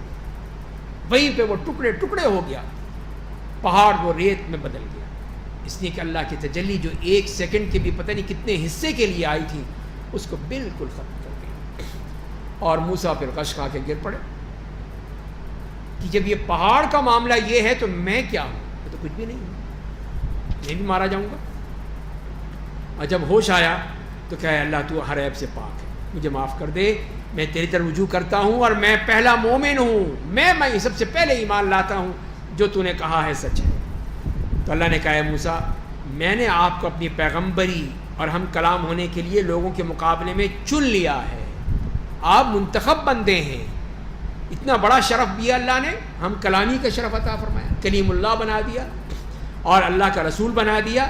بس جو میں نے آپ کو دیا اسے لے لیجئے اور شکر ادا کرتے رہیے کہ اللہ تعالیٰ کا احسان ہے کہ اتنا بڑا احسان کر دیا کہ ان کو اتنا اونچا مقام عطا فرما دیا. اللہ نے کہا اے موسیٰ، تو ہم نے تختیوں میں ہر چیز کے بارے میں ضروری تعلیم اور نصیحت، ہر چیز کی تفصیل لکھ دی ہے. یہ کیا ہے؟ یہ تورات ہے. تو آپ اسے مضبوطی سے تھام لیجئے اور اپنی قوم کو ان اچھی باتوں پر عمل کرنے کا حکم دیجئے. میں عن قریب آپ کو فسق کرنے والوں کا انجام دکھاؤں گا. ان فاسقوں کا انجام آپ دیکھ لیں گے. تو بہرحال آپ یہ تورات کی یہ تختیاں آپ کو ملیں گی، اس میں سب کچھ لکھ دیا ہے، موعظۃ و تفصیلا لکل شیء. تو اب آپ اس کو لے لیجیے. اور مزید اللہ تعالیٰ کی طرف سے فرمایا گیا کہ میں جلدی اپنی آیتوں میں غور فکر کرنے سے ان لوگوں کے دلوں کو پھیر دوں گا جو زمین میں ناحق تکبر کرتے ہیں. اور اگر وہ لوگ ہر ایک نشانی کو دیکھ لیں گے پھر بھی ایمان نہیں لائیں گے، اگر وہ ہدایت کا راستہ دیکھ لیں گے تب بھی اسے اختیار نہیں کریں گے، اگر گمراہی کی راہ دیکھ لیں گے تو اس پر چل پڑیں گے. تو یہ ہے ان لوگوں کا معاملہ کہ ایمان کی بات ہو، نہیں ہم نہیں مانتے، ہدایت کا راستہ ہو، نہیں مانتے، گمراہی کا ہو، شیطان کا راستہ ہو، ہاں یہ ٹھیک ہے، اس پہ چل پڑیں گے. تو یہ اسی لیے کہ انہوں نے ہماری آیتوں کو جھٹلایا تھا اور ان کی طرف سے یکسر غافل رہے. تو یہ ان کا معاملہ تھا کہ انہوں نے اللہ کے احکام کو سمجھنے کی کوشش ہی نہیں کی. اللہ نے بار بار ان کو ہدایت دی، ان کو راستہ دکھایا، لیکن نہیں مانے. اور جن لوگوں نے ہماری آیتوں اور آخرت کی ملاقات کو جھٹلایا ان کے اعمال ضائع ہو گئے، اور جو کچھ وہ دنیا میں کرتے رہے تھے انہیں اسی کی سزا دی جائے گی. یہ اللہ تعالیٰ کا اعلان اور اس کا قانون کہ جو بھی انکار کرے گا، کفر کرے گا، اس کا معاملہ الگ ہے. اب معاملہ آیا موسیٰ علیہ السلام کا کہ موسیٰ علیہ السلام جب اللہ تعالیٰ کے حکم کے مطابق 40 دن رہے کوہ طور پر، اور اس کے بعد واپس کہا جاؤ اپنے گھر جاؤ، دیکھو اب کیا ہو رہا ہے وہاں پر، کیا ہو رہا ہے وہاں. کیا ہوا کہ شیطان نے بنی اسرائیل کو شرک میں مبتلا کر دیا. اور معلوم یہ ہوتا ہے کہ مصر کے دور غلامی میں جو وہ غیر اللہ کی عبادت اور شرکیہ اعمال میں عادی بن گئے تھے، وہ عادتیں چھوٹی نہیں تھیں ان کے اندر، وہ رچ بس گئی تھی. وہی جیسے دیکھ لیجئے، اس کی مثال ہماری ہے کہ ہندوؤں کے ساتھ رہ رہے کہ آج بھی ہمیں وہی مثالیں یاد آتی ہیں، وہی رسمیں یاد آتی ہیں کہ وہی کرو، شادی میں، بیاہ میں، وفات پہ، انتقال پہ وہی ہندوؤں کی رسمیں کرو، یہ کرو وہ کرو، یہ ہو جائے گا وہ ہو جائے گا. یہ کیا ہے؟ سب ہندوؤں کی باتیں ہیں. وہی ہم نے دوجا تیجا اور وہ 40واں بنا لیا ہے، یہ بھی سب ہندوؤں والی ہیں. تو ہم نے جو رسمیں بنا لی ہیں، تو یہ بیچارے یہ بھی تو اسی طرح تھے کہ وہاں جو فرعونیوں کے ساتھ رہتے تھے، قبطیوں کے ساتھ رہتے تھے اور شرکی اعمال کے ساتھ رہتے تھے، تو ان کے اندر بھی یہی عادتیں بڑھی ہوئی تھیں. تو اسی لیے پھر انہوں نے کیا کیا کہ جو سامری تھا بنی اسرائیل کا ایک شخص، اس نے جو قبطیوں کے زیورات اٹھا کر لایا تھا وہاں سے مصر سے، وہ اس نے کیا کیے کہ سارے، اور بنی اسرائیل سے بھی لے لیے کہ لاؤ تم بھی دے دو اپنے جس زیورات تمہارے پاس ہیں. ان کو پگھلا کے اس نے ایک سونے سے گائے کا بچڑا بنا لیا اور اس میں اس طرح سوراخ رکھا کہ جب ہوا گزرتی تو اس میں سے ایسے آواز نکلتی جیسے کہ وہ گائے ڈکرا رہی ہے، گائے کی آواز. اور کہا کہ ہذا الہکم و الہ موسیٰ، یہ تمہارا بھی رب ہے، موسیٰ کا بھی رب ہے، یہی ہے، چلو عبادت کرو اس کی. تو وہی اللہ تعالیٰ نے یہاں پہ فرمایا کہ موسیٰ کی قوم نے ان کے کوہ طور پر چلے جانے کے بعد اپنے زیورات سے بچھڑے کا جسم بنایا. وہ بچھڑے کی باڈی بنا لی کہ جس میں سے ایک آواز نکلتی تھی. تو کیا ان لوگوں نے غور نہیں کیا کہ وہ ان سے نہ باتیں کرتا ہے، نہ ان کی رہنمائی کرتا ہے، انہوں نے اپنا معبود بنا لیا. وہ سراسر ظلم ہے، سراسر ظالم تھے وہ لوگ کہ انہوں نے یہ نہیں دیکھا کہ اس بچڑے میں کیا ہے، کوئی فائدہ، کوئی نقصان، کوئی چیز تو بتاؤ. بس ایک بچڑا ہے تو بس اس نے کہہ دیا، چل پڑے اس کے پیچھے. آج بھی یہی ہے کہ بس جہاں پہ بھی جو کہہ دیا یہ فلاں پیر صاحب کی پھکی میں تو سب کچھ مل جاتا ہے، وہ پھونک مار دیں بس دیکھو سب کچھ مل جائے گا تمہیں، سب پہنچ گئے وہاں پہ. وہ پیر صاحب ڈنڈے مارے تب بھی بڑا اچھا ہے، جتنے ڈنڈے ماریں گے اتنے سال کی حکومت. تو وہ پینٹی لگاتے ہیں. تو یہی ہے، اب یہی شیطانی عمل ہے، شیطانی چکر سب چل رہے ہیں. تو یہی چیز اس نے چلائی اور اس نے کہہ دیا کہ یہ دیکھو یہ ہے، اس کی تم عبادت کرو۔ تو فرمایا کہ انہوں نے سوچا نہیں، غور فکر نہیں کیا کہ یہ کیا کر رہے ہیں یہ، اور جب اپنے گناہ پر پشیمان ہوئے، انہیں معلوم ہو گیا وہ تو گمراہ ہو گئے، تو کہا اگر ہمارے رب نے ہم پر رحم نہ کیا، ہمیں معاف نہ کیا، تو ہم یقیناً خسارہ اٹھانے والوں میں سے ہو جائیں گے، مارے جائیں گے، اس لیے کہ اب اس کے علاوہ کوئی فائدہ ہی نہیں تھا۔ اب موسیٰ علیہ السلام پہنچ گئے، اللہ تعالیٰ نے وہاں کا حال بتا دیا کہ پیچھے کیا ہوا تھا۔ اور جب موسیٰ اپنی قوم کی طرف غصے کی حالت میں افسوس کرتے ہوئے واپس ہوئے تو کہا تم لوگوں نے یہ کیا کیا، میرے جانے کے بعد تم نے بہت ہی بری میری نیابت کی، اور اپنے رب کے حکم آنے سے پہلے تم یہ حرکت کر بیٹھے۔ تورات تو دیکھ لیتے، اللہ کے حکم کو پڑھ لیتے، جو میں لے کر آیا ہوں وہ تو دیکھ لیتے، یہ تم نے کیا کر دیا۔ اور تختیاں وہ ایک طرف پھینکی انہوں نے، اور اپنے بھائی کے سر کے بال اور داڑھی کے بال پکڑ کے جھنجھوڑ دیا کہ ہارون یہ تم نے کیا کر دیا، میں نے اتنی محنت کی تھی، اتنی میں نے توحید، عبادت، اللہ تعالیٰ کے احکام کی، اور تم نے یہ کیا، تم نے دیکھا نہیں یہ کیا کر رہے ہیں، یہ سب شرک اور وہ اس کی پوجا کر رہے ہیں بچڑے کی۔ تو ان کے بھائی نے کہا کہ میرے بھائی کیا کروں، لوگوں نے مجھے کمزور سمجھ لیا تھا، میں اکیلا تھا، میں کچھ نہیں کر سکتا، یہ اتنا بڑا جتھا، اتنے بڑے لوگ سارے یہ، اور میں اکیلا، میں کیا کرتا اس میں۔ تو قریب تھا کہ مجھے مار ڈالتے، قتل کر دیتے یہ لوگ اگر میں ان کو کچھ کہتا۔ کہا تو ہوگا، ظاہر ہے کہ وہ اللہ کے نبی تھے، لیکن وہ اکیلے تھے، کوئی ساتھ نہیں تھا۔ بس دشمنوں کو مجھ پر ہنسنے کا موقع نہ دو، مجھے ظالموں میں سے نہ بناؤ۔ تو کیوں مجھے اس طرح لوگوں کے سامنے رسوا کرتے ہو، میرے بال داڑھی پورے جھنجھوڑ دیا تم نے سب کے سامنے۔ تو میں ظالم نہیں ہوں، میں نے ظلم نہیں کیا، میں نے تو کوشش کی لیکن نہیں کر سکا۔ تو موسیٰ نے کہا ہے میرے رب مجھے اور میرے بھائی کو معاف کر دے، ہم سے غلطی ہو گئی، میں تو ادھر چلا گیا، پیچھے ہارون تھے، انہوں نے دیکھا نہیں، یا یہ کر نہیں سکے کچھ، تو اللہ تعالیٰ سے معافی مانگی پھر، اور ہمیں اپنی رحمت میں داخل کر دے، تو سب سے بڑا رحم کرنے والا ہے۔ بے شک جن لوگوں نے بچڑے کو اپنا معبود بنا لیا، انہیں عنقریب ان کے رب کا غضب آ لے گا، اور دنیا کی زندگی میں وہ ذلیل ہو کر رہیں گے۔ اور ہم افطرا پردازی کرنے والوں کو ایسی سزا دیا کرتے ہیں، انہوں نے جھوٹ بولا، انہوں نے یہی کہا کہ یہ تو موسیٰ کا خدا ہے، تمہارا خدا ہے، موسیٰ کا خدا یہی ہے، اتنا بڑا جھوٹ بول دیا۔ تو فرمایا کہ ہم دیکھ لیں گے ان کو۔ اور جن لوگوں نے برا عمل کیا پھر اس کے بعد توبہ کر لی اور مومن بن گئے، تو آپ کا رب بے شک ان گناہوں کے بعد بڑا مغفرت کرنے والا، بڑا مہربان ہے۔ تو ظاہر توبہ کر لیں گے تو ٹھیک ہے، معاف کر دے گا، اللہ نے معاف کر بھی دیا ان کو، اس لیے کہ وہ بہت ہی مغفرت کرنے والا ہے۔ اب جب موسیٰ علیہ السلام کا غصہ ختم ہوا، اتنے اشتعال میں آ گئے تھے بھی غصے والے، وہ جو قصہ آئے گا کہ وہ کتی والا ایک ہی مکہ مارا اور وہ گیا بندہ، تو غصہ بڑا زبردست تھا۔ تو خیر ٹھنڈے ہو گئے، تو اب کیا کرتے ہیں، تو تختیوں کو اٹھا لیا، جن پر لکھی ہوئی تحریروں میں ان کے لیے ہدایت اور رحمت تھی، جو اپنے رب سے ڈرتے رہتے ہیں، بتایا ان کو۔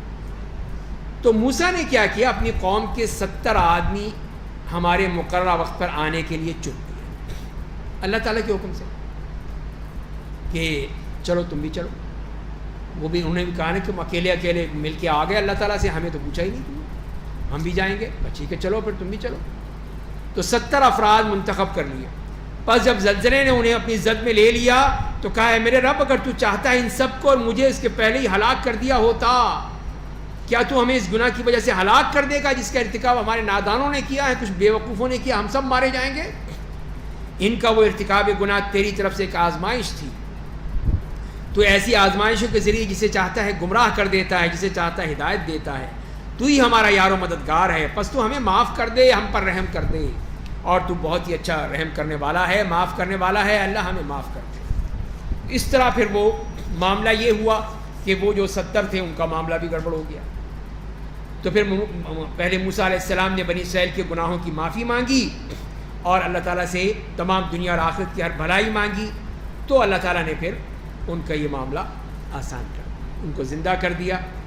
تو فرمایا کہ وَاكْتُبْ لَنَا فِي هَذِهِ الدُّنْيَا حَسَنَةً، اور اے میرے رب تو ہمارے لیے اس دنیا میں بھلائی لکھ دے اور آخرت میں بھی ہم نے تیری طرف رجوع کر لیا۔ اللہ تعالیٰ نے کہا کہ میں اپنے عذاب میں جسے چاہتا ہوں مبتلا کر دیتا ہوں، جس کو چاہوں گا، یہ میری مرضی ہے، اور میری رحمت ہر چیز کو شامل ہے۔ رحمت جو ہے بے پایہ ہے، وسیع ہے، اور اس میں کوئی اس کا حد نہیں، کوئی قید نہیں، کوئی کنارہ نہیں۔ تو فرمایا کہ وہ ہر ایک کے لیے ہے، لیکن میں اس کو لکھوں گا کس کے لیے؟ میں لکھ دوں گا جو تقویٰ کی راہ اختیار کرتے ہیں، زکوٰۃ دیتے ہیں، ہماری آیتوں پر ایمان لاتے ہیں، اور ان کے لیے جو ہمارے رسول نبی امی حضرت محمد صلی اللہ علیہ وسلم کی اتباع کرتے ہیں، جن کا ذکر وہ اپنی تورات اور انجیل میں لکھا ہوا پاتے ہیں، اس میں ذکر موجود ہے، پڑھ لیں یہ یہودی اور عیسائی، جو لوگوں کو بھلائی کا حکم دیتے ہیں، برائی سے روکتے ہیں، ان کے لیے پاکیزہ چیزوں کو حلال کرتے ہیں، خبیث اور گندی چیزیں ان پر حرام کر دیتے ہیں، اور ان بارہائے گراں اور بندشوں کو ان سے ہٹاتے ہیں جس میں وہ پہلے سے جکڑے ہوئے تھے، ہر چیز سے ان کو انہوں نے پاک کر دیا۔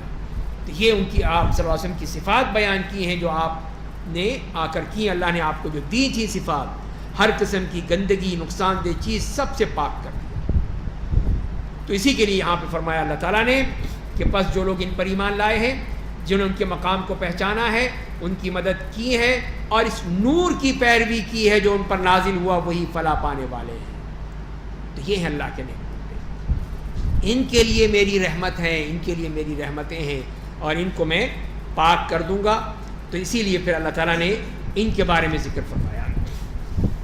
فرمایا کہ قل یا ایھا الناس انی رسول اللہ الیکم جمیعا۔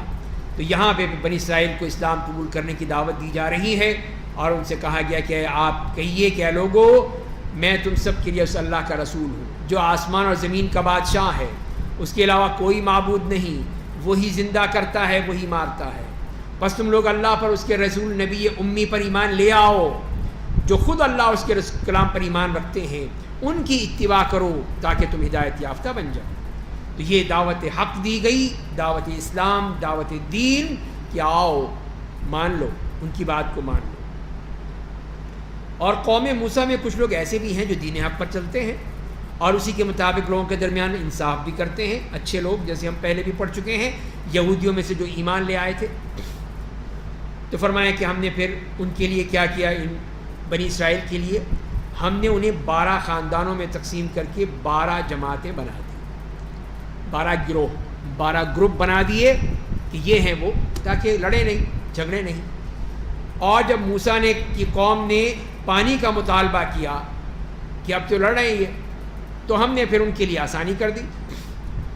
وہ کیا کی کہ ہم نے بذریعہ وہی بتایا ان کو کہ اپنی لاٹھی پتھر پر ماریے، اس پتھر پر، اس چٹان پر اپنی لاٹھی ماریے، اور اس میں سے پھر کیا ہوتا ہے کہ 12 چشمے ابل پڑتے ہیں۔ ہر قبیلے کے لیے، ہر خاندان کے لیے، ہر جماعت کے لیے ایک گھاٹ مقرر ہو گیا کہ اس میں سے پانی پئیں، اور مسئلہ ہی ختم ہو گیا۔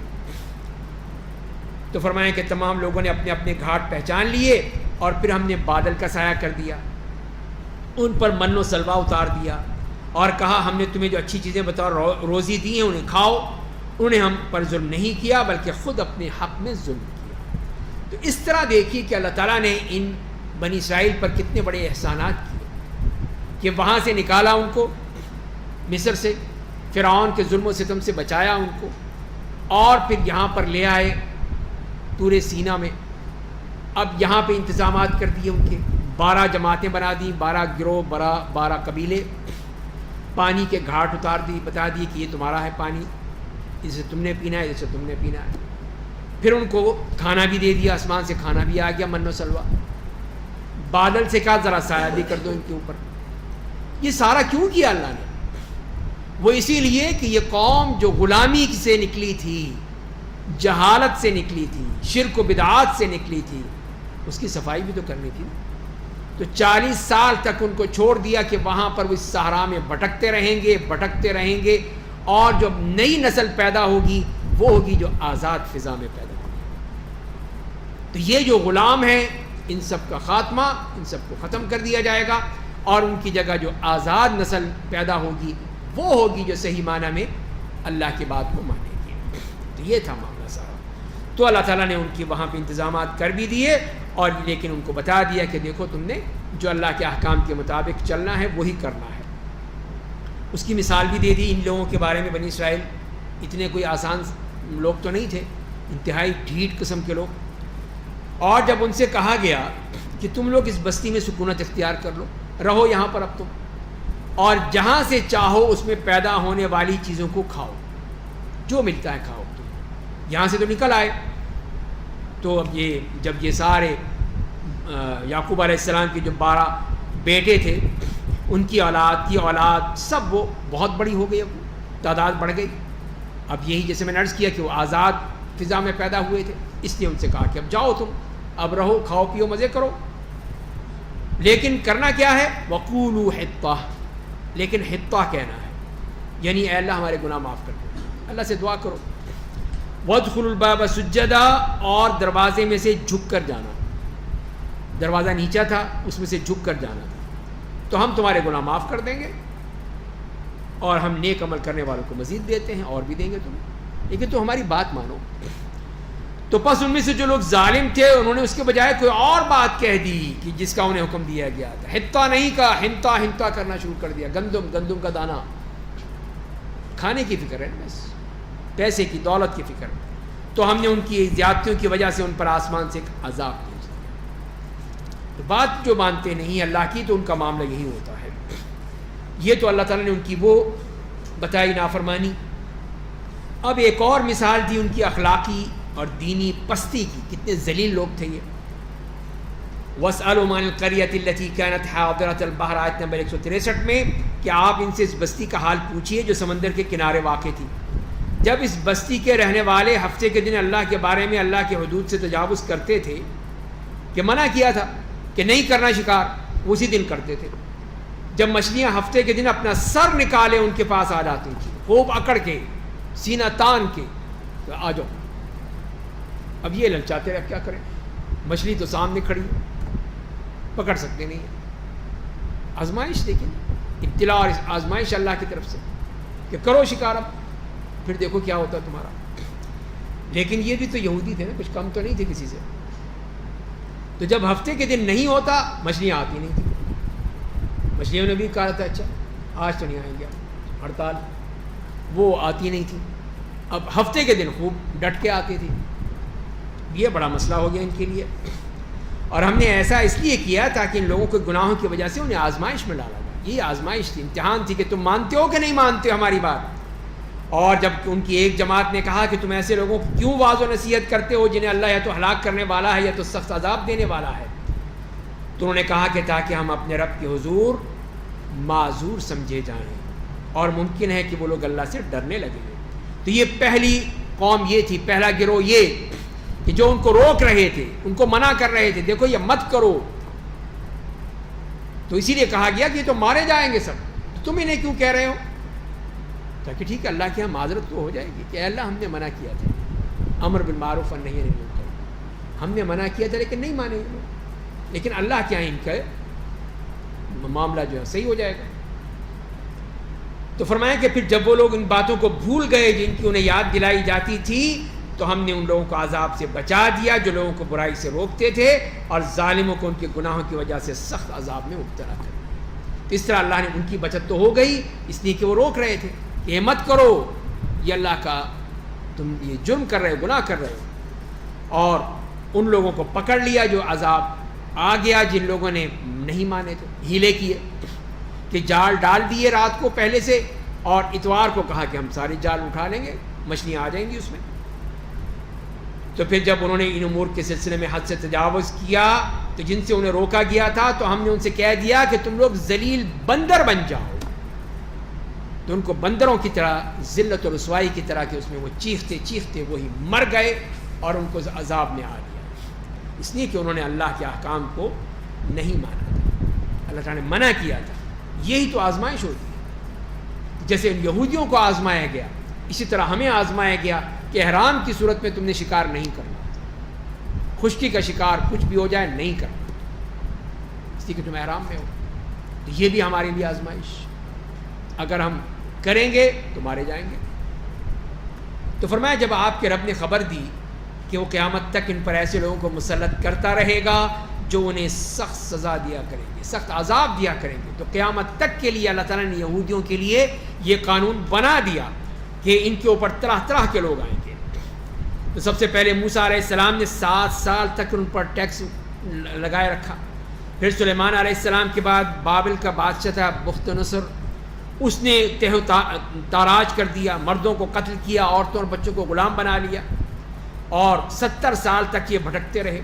اس کے بعد بھی پھر یہ مختلف یونانی، کشدانی، کلدانی وہ آتے رہے اور ان کو مارتے رہے، ان کی پٹائی ہوتی رہی، ان کے اوپر ظلم کرتے رہے.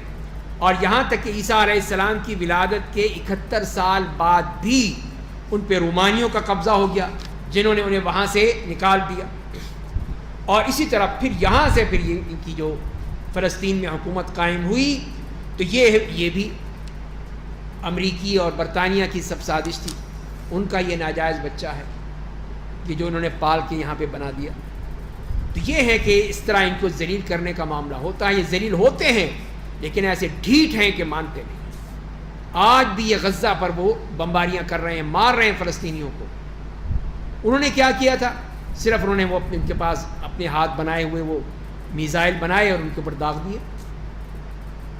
ان کا کوئی مرا بھی نہیں، کچھ ہوا بھی نہیں، کچھ نقصان بھی نہیں. انہوں نے اٹھا کے پورا غزہ جو ہے وہ سب تباہ و برباد کر دیا. تو یہ ہے ان کا معاملہ. تو ظاہر ہے کہ یہ جو کریں گے اس طرح کا ظلم تو اللہ تعالیٰ بھی ان کو دیکھے گا. تو اسی لیے فرمائیں کہ جو اللہ ان پر ایسے لوگ مسلط کرتا رہے گا جو انہیں سخت عذاب دیا کریں گے، بے شک آپ کا رب جلد سزا دینے والا ہے، اور وہ بے شک بڑا مغفرت کرنے والا، نہایت رحم کرنے والا ہے، نہایت مہربان ہے. وَقَطَّعْنَاهُمْ فِي الْأَرْضِ أُمَمًا، اور ہم نے زمین میں انہیں ٹولیوں میں بانٹ دیا. ان میں کچھ نیک لوگ ہوئے، کچھ برے، اور ہم نے انہیں نعمتیں دیں، اور نعمتیں دے کے اور پریشانیوں مبتلا کر کے دونوں طرح سے آزمایا کہ دیکھیں یہ مانتے ہیں کہ نہیں مانتے، تاکہ وہ اللہ کے لیے رجوع کریں. پھر ان کے بعد ایسے لوگ آئے جو اللہ کی کتاب کے وارث بنتے ہی اس کے بدلے میں اس دنیا کے فائدوں کو قبول کرنے لگے، اور کہنے لگے کہ اللہ کی طرف سے ہمیں معاف کر دیا جائے گا، اور اگر پھر دوبارہ پہلے جیسے کوئی دنیاوی فائدہ انہیں پیش کیا جاتا تو اسے قبول کر لیتے. تو کیا اللہ کی کتاب میں ان سے یہ عہد و پیمان نہیں لیا گیا تھا کہ وہ اللہ کے بارے میں صرف حق کہیں گے، حق بات کہیں گے، جھوٹ نہیں بولیں گے؟ اور انہوں نے ان باتوں کو پڑھ بھی لیا تھا جو اس کتاب میں تھیں، اور آخرت کی زندگی ان کے لیے بہتر ہے جو اللہ سے ڈرتے ہیں. کیا تم عقل سے کام نہیں لیتے؟ اور اس کے بعد پھر اختتامیہ شروع ہوتا ہے سورت کا، تو جس میں یہ خلاصہ آ رہا ہے. فرمائے کہ آیت نمبر 169 میں، 169 اور 170 میں، کہ جو لوگ اللہ کی کتاب پر سختی سے کاربند رہتے ہیں اور نماز قائم کرتے ہیں تو ہم یقیناً ایسے لوگوں کو اجر ضائع نہیں کرتے، ان کو بہت اونچا مقام دیتے ہیں. اور جب ہم نے پہاڑ کو ان کے اوپر اس طرح اٹھایا جیسے کہ کوئی سائبان ہو، انہیں گمان ہوا کہ وہ ان پر گرنے والا ہے، تو ہم نے کہا کہ ہم نے تمہیں جو کتاب دی اسے پوری قوت کے ساتھ پکڑ لو، اور اس میں جو کچھ اسے یاد رکھو تاکہ تم تقویٰ کی راہ اختیار کرو. تو یہاں اللہ تعالیٰ نے ان کو مجبور کر دیا کہ تمہیں یہ کرنا ہوگا. لیکن یہ ڈھیٹ لوگ تھے، مانتے کہاں تھے. تو کہا ٹھیک ہے، دیکھو پہاڑ تمہارے اوپر ہے، نہیں مانو گے پہاڑ نیچے آ جائے گا، تمہارے پیس دے گا، سب کو وہیں کچل دے گا. اسی لیے پھر وہ کتاب کو لے کر بیٹھ گئے اور اس کی عبادت کرنے لگے. اور جب آپ کے رب نے بنی آدم کی اولاد کو ان کی پیٹھ سے نکالا اور انہیں انہی کے بارے میں گواہ بنا کر پوچھا کیا میں تمہارا رب نہیں ہوں؟ کہا ہاں ہم اس کی گواہی دیتے ہیں. یہ اس لیے کیا گیا کہ کہیں تم لوگ قیامت کے دن کہنے لگو کہ ہمیں تو ان باتوں کی خبر ہی نہیں تھی، ہم تو جانتے ہی نہیں تھے یہ کیا ہے. تو اب جب کہ یہ واقعات مکمل ہوئے جیسے میں نے عرض کیا، تو اب یہ روئے سخن جو ہے وہ عام انسانوں اور خاص طور پہ نبی کریم صلی اللہ علیہ وسلم کی طرف آ گئی. اور اس میں جو پہلی بات یہ کہی گئی کہ اللہ تعالیٰ نے بنی آدم کی تمام اولاد قیامت تک جو آئے گی سب سے گواہی لے گی. ان کی پیٹھوں سے ان کو نکالا، چاہے وہ ذرے کے مانند تھے، اور ان سب سے کہا کہ بتاؤ تمہارا رب کون ہے. تو نے گواہی دی کہ اللہ تو ہمارا رب ہے. جی یاد نہ ہو لیکن فطرت میں ہے، تو ختم ہی نہیں، تو فطرت میں ڈال دیا. فطرت میں ہے کہ وہ اگر کسی بھی شخص کو آپ اکیلا چھوڑ دیں، اس کے اوپر کسی قسم کا کوئی بھی نہ ہو، تو وہ اللہ کو پہچان لے، اپنے رب کو پہچان لے. یہ فطرت ہے. اسی لیے جو نبی کریم صلی اللہ علیہ وسلم نے فرمایا ہے کہ جو بچہ بھی پیدا ہوتا ہے فطرت پر پیدا ہوتا ہے. اس کے ماں باپ ہیں جو اس کو یہودی بنا لیتے ہیں, نصرانی بنا لیتے ہیں, مجوسی بنا لیتے ہیں, بچہ تو فطرت پر ہوتا ہے. تو یہ فطرت میں ڈالتے ہیں ہمارے کہ ہم فطرت میں توحید پرست ہیں, اللہ کو مانتے ہیں. لیکن بعد میں آ کے کوئی شرک کرنے لگتا ہے, کوئی یہودی بن جاتا ہے, کوئی عیسائی بن جاتا ہے, کوئی کچھ بن جاتا ہے. تو یہی فرمایا کہ یہ ہم تم سے لے چکے ہیں, اور یہ ہم نے اسی لیے کہ قیامت کے دن یہ نہ کہنا کہ ہمیں تو پتہ ہی نہیں تھا, ہم تو جانتے ہی نہیں, اور یا یہ کہنے لگو کہ ہمارے باپ دادا نے شرک کیا تھا, ہم تو ان کے بعد ان کی اولاد ہی تو تھے, تو ہم کیا کریں. تو کیا تو ہمیں ان باطل پرستوں کی اعمال کی وجہ سے ہلاک کر دے گا.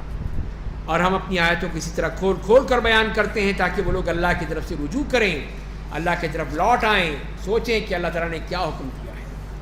اور پھر انہیں اس آدمی کی خبر پڑھ کر سنا دیجئے جسے ہم نے اپنی نشانیاں دی تھیں, تو وہ ان سے نکل کر باہر چلا گیا, مانتا ہی نہیں ہے, صاف انکار کر دیا.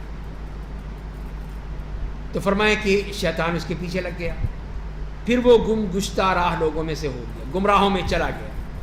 اگر ہم چاہتے تو اسے اس کی وجہ سے رفعت و بلندی عطا کرتے. اگر وہ ایمان لاتا اور ایمان پر رہتا تو پھر دیکھو کتنی اس کو بلندی ملتی, لیکن وہ تو پستی میں گرتا ہی چلا گیا, اور گمراہی اور نیچے, اور اپنی خواہش نفس کا فرما بردار ہو گیا. بس اس کی مثال کتے کی سی ہے, کتے کی طرح. اگر تم اس پر کچھ بوجھ ڈال دو گے تو ہانپے گا, اگر اس کے حال پر چھوڑ دو گے تب بھی ہانپے گا. یہی اس کا معاملہ ہوا کہ اس کو ہدایت ملی لیکن نہیں, پہلے بھی وہی بعد میں بھی وہی. تو یہ ان کی مثال ہے جنہوں نے ہماری آیتوں کو جھٹلایا. بس آپ ان لوگوں کے یہ قصے سناتے رہیے, شاید کہ وہ غور کریں. بہت ہی بدصفت ہیں وہ لوگ جنہوں نے ہماری آیتوں کی تکذیب کی اور اپنے اوپر وہ اپنے آپ پر ظلم کرنے والے تھے. ہم نے تو نہیں کی, کہ خود ظلم کر رہے تھے جب وہ جھٹلا رہے تھے. تو یہ مثال دے کے بتا دیا ہے کہ ان علماء سو کے لیے بہت بڑی مثال ہے جو دنیا کی عارضی لذتوں کی خاطر آخرت کو بھول جاتے ہیں کہ دنیا میں مل جائے, ہر طرح سے کھاؤ, پیسے لو, مانگو, قرآن کے نام پر, مسجد کے نام پر, دین کے نام پر, پیسہ ہی پیسہ. یہ فرمایا کہ دنیا کے پیچھے لگ جاتے ہیں تو ان کا حشر یہ ہوتا ہے اس کتے کی مانے کہ ہانپتے ہی رہتے ہیں ہر وقت کہ ہمیں یہ نہیں ملا, ہمیں وہ نہیں ملا. فرمایا کہ من یہد اللہ فہو المہتدی, جسے اللہ ہدایت دے وہی سیدھی راہ پر چلنے والا ہوتا ہے, اور جسے گمراہ کر دے وہی لوگ نقصان اٹھانے والے ہوتے ہیں. اور ہم نے بہت سے جنوں اور انسانوں کو جہنم کے لیے پیدا کیا ہے کہ اللہ تعالیٰ نے لکھی دیا کہ یہ جہنمی ہے. ان کے دل ایسے ہیں جن سے سمجھتے نہیں, ان کی آنکھیں ایسی ہیں جسے دیکھتے نہیں, ان کے کان ایسے ہیں جن سے وہ سنتے نہیں. تو وہ تو جانوروں کے معنی, بہائم, جانور, بلکہ ان سے بھی زیادہ گم گشتہ راہ, گمراہ بالکل. یہی لوگ در حقیقت بے خبر ہیں کہ سب کچھ دینے کے باوجود ایمان نہیں لائیں, اللہ پر ایمان نہیں لائیں. وَلِلَّهِ الْأَسْمَاءُ الْحُسْنَى فَادْعُوهُ بِهَا, اللہ کے بہت ہی اچھے نام ہیں, بس تم لوگ اسے انہی ناموں کے ذریعے سے پکارو. تو اللہ کے ناموں سے جو اللہ تعالیٰ نے نام دے دیے ہیں احادیث میں کہ 99 نام ہیں, لیکن وہ صرف 99 نہیں ہیں, وہ تو بے شمار نام ہیں. لیکن اللہ تعالیٰ نے ہمیں 99 نام سکھایا کہ اس کے ذریعے سے اپنے رب کو پکارنا, کہ اپنی دعا میں, اپنی کسی چیز میں ان ناموں کے ذریعے سے پکارو, اور ان لوگوں سے برطرف ہو جاؤ جو ان کے ناموں کو بگاڑتے ہیں یا اس کا غلط معنی لیتے ہیں. جیسے انہوں نے مشرکین نے کیا کہ منان کو منات بنا دیا, اللہ کو لات بنا دیا, اور اسی طرح دوسرے ناموں کے ذریعے سے بھی نام بگاڑ دیا. ہم نے بھی یہی کیا کہ اللہ کے نام ہی بگاڑ دیے. رحمان ملک بن گیا, رحمان ڈکیت بن گیا, رحمان چور بن گیا. یہ نام ہوتا, اس طرح نام لیے. اللہ کے نام کی اتنی توہین کہ جو اتنا اچھا نام تھا, عبد الرحمن تھا, اس کو بنا کے اب ڈکیت بنا دیا ساتھ میں اس کو. یہ چیزیں جو ہیں یہی ناموں کو بگاڑنا, یہ غلط بات ہے, اور انہیں عنقریب ان کے کیے کی سزا دی جائے گی. اور جنہیں ہم نے پیدا کیا ان میں سے ایک جماعت ایسی ہے جو دین حق پر چلتی ہے اور اسی کے مطابق فیصلہ کرتی ہے. یہ اللہ کے نیک بندے, ایمان والے, کہ جو اللہ کے احکام کے مطابق چلتے ہیں. اور یہ بھی حدیث میں آیا ہے کہ میری امت میں ایک جماعت ہمیشہ حق پر قائم رہے گی, اور لوگ ان کی مخالفت کریں اسے کوئی فرق نہیں پڑے گا اور وہ قیامت تک رہے گی۔ تو یہ جماعت وہی ہے جو اللہ کی کتاب اور حدیث میں نبی پر چلنے والے ہیں، کتاب و سنت پر چلنے والے ہیں۔ وہ چاہے ایک بندہ ہو لیکن یہ جماعت قائم رہے گی۔ تو یہ کہیں پر بھی ہو، چاہے بکھرے ہوئے ہوں، چاہے ایک جگہ پر ہوں، یہ رہیں گے۔ اور آخر میں جب اللہ کا حکم آ جائے گا قیامت کا، اس سے پہلے ان سب کو اٹھا لیا جائے گا، سب انتقال کر جائیں گے، سب ختم ہو جائیں گے۔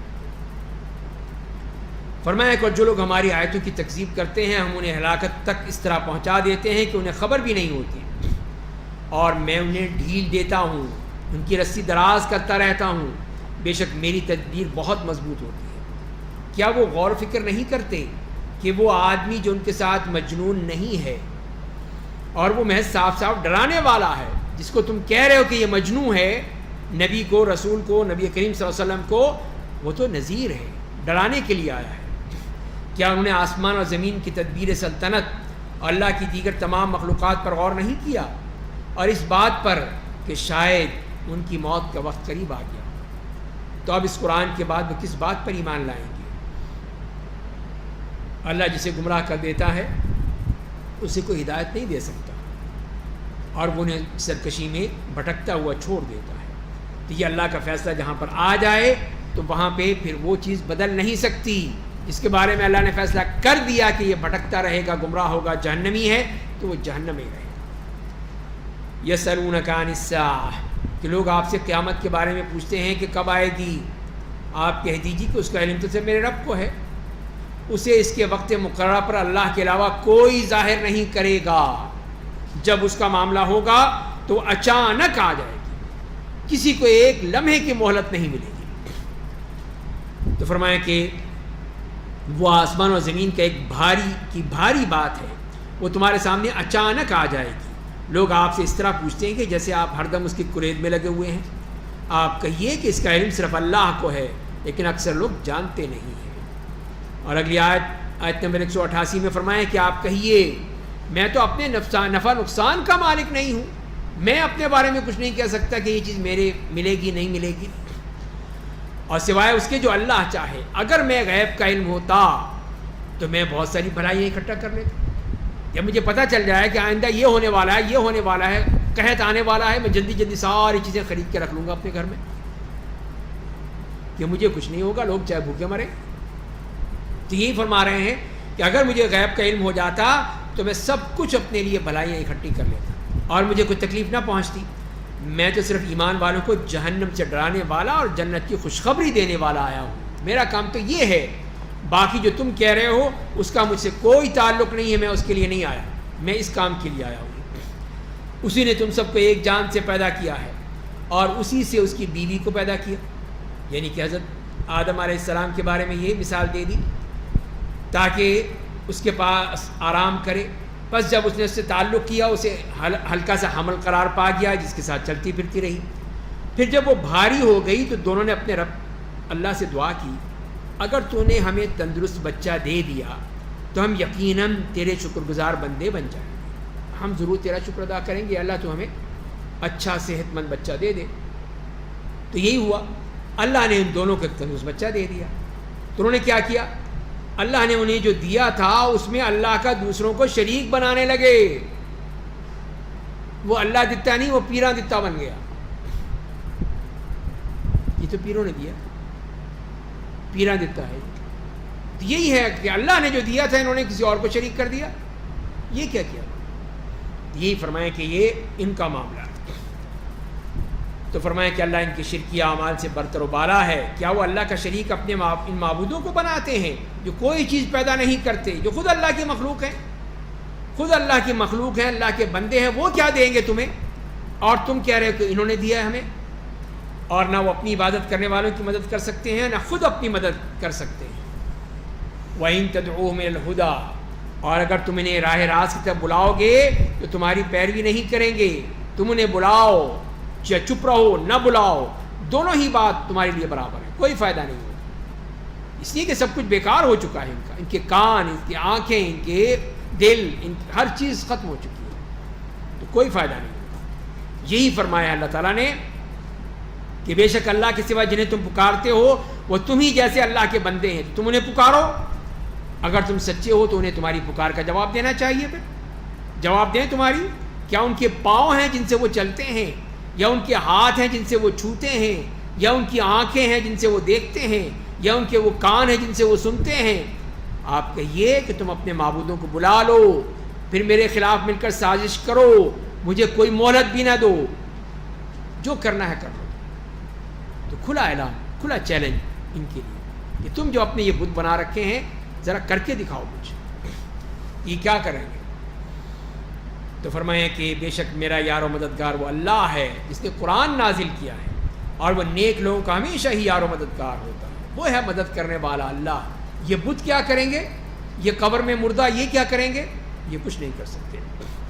جنہیں تم اس کے سوا پکارتے ہو تمہاری مدد نہیں کر سکتے اور نہ اپنی مدد کر سکتے ہیں، اور اگر آپ انہیں راہ راست کی طرف بلائیں گے تو وہ نہیں سنیں گے۔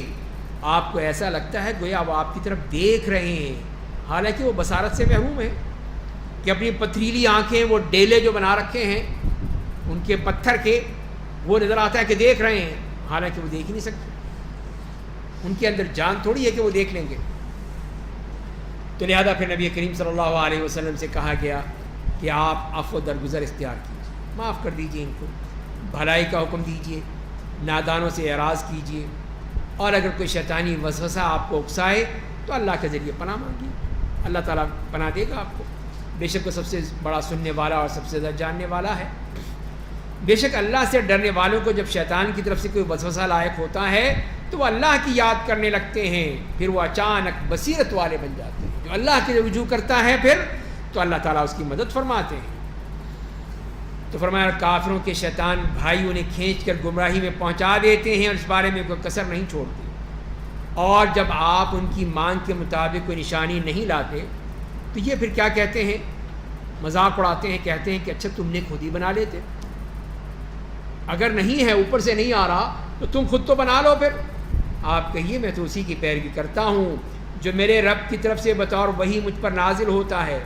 یہ قرآن آپ کے رب کی جانب سے بصیرتوں کا خزانہ ہے اور ایمان والوں کے لیے ہدایت اور رحمت کا ذریعہ ہے۔ تو یہ اللہ کی طرف سے ہے، یہ میں نہیں بنا سکتا۔ اور اسی لیے صاف فرما دیا اس قرآن کے بارے میں کہ وَإِذَا قُرِئَ الْقُرْآنُ فَاسْتَمِعُوا لَهُ وَأَنصِتُوا لَعَلَّكُمْ تُرْحَمُونَ، اور جب قرآن پڑھا جائے تو اسے غور سے سنو اور خاموش رہو تاکہ تم پر رحم کیا جائے۔ تو یہ قرآن کا ادب ہے کہ قرآن جب پڑھا جائے تو انسان سنے، اس کو سنے، اور جو فرمایا گیا غور سے سنے اور خاموش رہو، خاموشی سے، تو اس پر رحم ہوگا۔ تو یہ ہے صرف سورہ فاتحہ کی اس میں استثناء کیا گیا کہ اس کو پڑھنا ضروری ہے، جیسے کہ حدیث میں آتا ہے کہ نبی کریم صلی اللہ علیہ وسلم نماز کی سے سلام پھیرنے کے بعد پوچھا کیا تم لوگ امام کے پیچھے پڑھتے ہو؟ تو صحابہ نے کہا کہ ہاں ہم پڑھتے ہیں۔ تو آپ نے فرمایا کہ ام القرآن، فاتحہ کے علاوہ کچھ مت پڑھو، بس صرف اس کی اجازت ہے، باقی کوئی چیز نہیں پڑھی جا سکتی، قرآن نے تو یہی کہا ہے، اس لیے کہ جو سورہ فاتحہ نہیں پڑھتا اس کی نماز نہیں ہوتی۔ اسی لیے پھر یہ حکم آ گیا قرآن کے بارے میں، اور یہ کہ تم اس کو آہستہ آہستہ جو ہے وہ پڑھ سکتے ہو، صرف فاتحہ امام کے پیچھے۔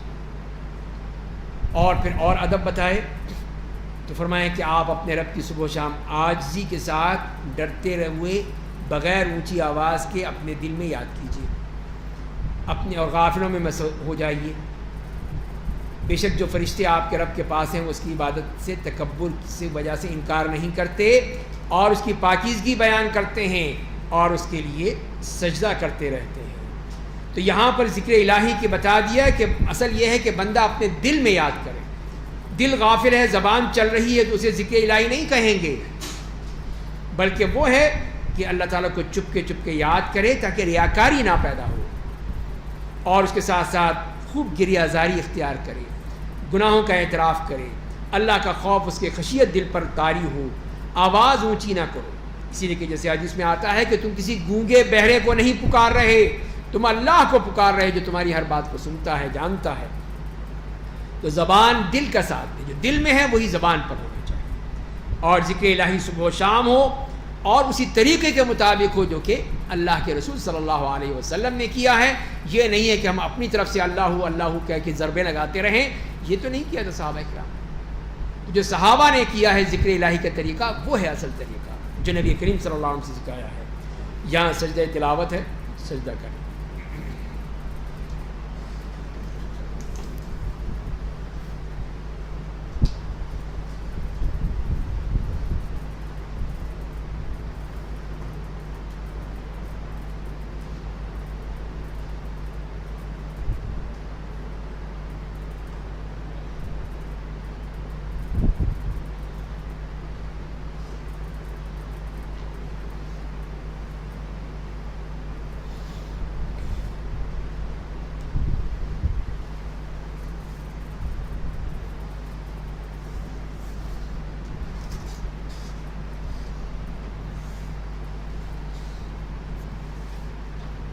اور اسی آیت کے ساتھ ہی سورہ اعراف مکمل ہوئی. اس کے بعد سورۃ الانفال شروع ہوتی ہے اور یہ مدنی صورت ہے جس میں 75 آیات ہیں. اعوذ باللہ من الشیطان الرجیم, بسم اللہ الرحمن الرحیم. یسألونک عن الانفال قل الانفال للہ والرسول فاتقوا اللہ واصلحوا ذات بینکم وَأَطِيعُوا اللَّهَ وَرَسُولَهُ إِن كُنتُم مُؤْمِنِينَ.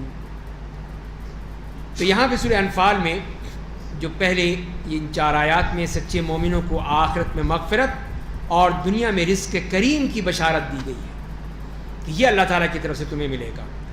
تو فرمایا کہ لوگ آپ سے اموال غنیمت کے بارے میں پوچھتے ہیں. تو یہ کیوں سوال پیدا ہوا, کیوں پوچھ رہے ہیں؟ جو فرمایا کہ یسألونک عن الانفال, تو وہ اسی لیے کہ جنگ بدر میں مسلمانوں کو اللہ کی غیبی امداد ملی. اللہ تعالیٰ نے ان کو غالب کر دیا. مکے والوں کے یا قریش کے بڑے بڑے جو لیڈر تھے مارے گئے اور 70 آدمی گرفتار ہو گئے, 70 مارے گئے. تو وہاں پر پھر یہ ہوا کہ باقی جو تھے وہ بھاگ گئے, سب دم دبا کے بھاگ لیے مکے. اپنا ظاہر ہے کہ جو بھاگنے والا ہے وہ پھر سامان نہیں اٹھاتا, وہ کہتا ہے بھاگو بس جان بچاؤ. تو سب بھاگ لیے, سامان سارا چھوڑ گئے وہاں پر. اب یہ اتنا سارا مال غنیمت مل گیا مسلمانوں کو. اس میں سب سے چیزیں تو وہ اسلحہ تھا. اسلحہ ہیں, یہ جانور ہیں, اونٹ ہیں, گھوڑے ہیں, یا اس قسم کی چیزیں ہیں جو مر گئے, ظاہر ہے ان کے جانور رہ گئے. تو یہ اتنا بڑا وہ مال غنیمت جو ملا تھا. تو اب ظاہر ہے کہ جاہلیت میں تو کہ جو بھی جس کو مل جائے وہ اٹھا لے لے. لیکن اب ظاہر ہے کہ اسلام کا معاملہ ہے, اب تو اسلام میں جو اللہ کا حکم ہوگا اس کے مطابق کیا جائے گا.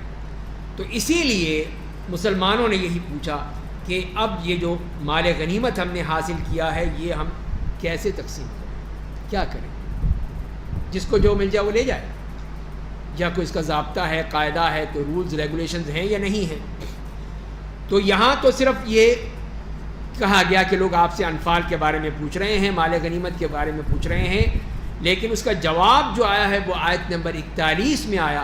وہاں فرمایا کہ وَاعْلَمُوا أَنَّمَا غَنِمْتُم مِّن شَيْءٍ فَأَنَّ لِلَّهِ خُمُسَهُ وَلِلرَّسُولِ, کہ وہاں پہ بتایا گیا کہ اس کا 5واں حصہ جو ہے وہ تو یہ تقسیم ہوگا, باقی 4 حصے جو ہیں وہ لوگوں میں تقسیم کر دیں. تو وہاں پہ اس کا حکم بتا دیا. تو لہذا یہ وجہ تھی کہ اللہ تعالیٰ نے پھر اس کے بارے میں یہ تفصیل بتائی کہ تم نے مال غنیمت کیسے تقسیم کرنا ہے. تو آپ کہیے کہ اموال غنیمت اللہ اور رسول کے لیے ہیں. تو مطلب یہ ہے کہ وہ جو فیصلہ کریں گے وہ تمہیں ماننا ہوگا. اپنی طرف سے کچھ نہیں کر سکتے, تمہیں کوئی حق حاصل نہیں ہے کہ نہیں یہ میرا ہے, یہ میں لے لوں گا, یہ مجھے دو, میں نے حاصل کی ہے, میں نے چھینی تھی. نہیں, اللہ اور اس کے رسول کے لیے. بس تم لوگ اللہ سے ڈرو اور اپنے آپس کے تعلقات کو ٹھیک رکھو. اگر اہل ایمان ہو تو اللہ اور اس کے رسول کی اطاعت کرو, مانو اللہ اور اس کے رسول جو فیصلہ کرے. ہو سکتا ہے تمہیں برا لگے, تمہیں چاہیے کہ جی وہ تلوار بڑی خوبصورت ہے, بڑے وہ مجھے دے دیں. نہیں, جو اللہ کے رسول فیصلہ کریں گے وہ دیں گے تو لے لینا, نہیں دیں گے تو نہیں ملے گی. تمہاری مرضی نہیں چلے گی کہ نہیں مجھے یہ گھوڑا دے دو, مجھے یہ اونٹ دے دو, مجھے یہ دے دو, مجھے وہ دے دو. نہیں, جو اللہ اور اس کے رسول فیصلہ کریں بس وہی. اور مومن کون ہیں؟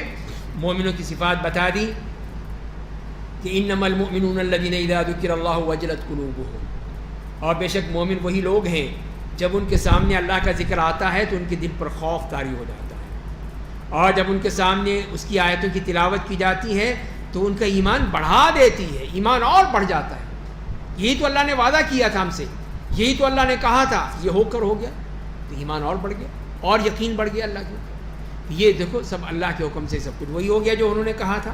اور وہ مومن صرف اپنے رب پر بھروسہ کرتے ہیں اور جو نماز قائم کرتے ہیں، ہم نے انہیں جو روزی دی ہے اس میں سے خرچ کرتے ہیں، وہی لوگ حقیقی مومن ہیں، انہیں ان کے رب کے پاس بلند مقامات ملیں گے اور اس کی مغفرت اور باعزت روزی ملے گی۔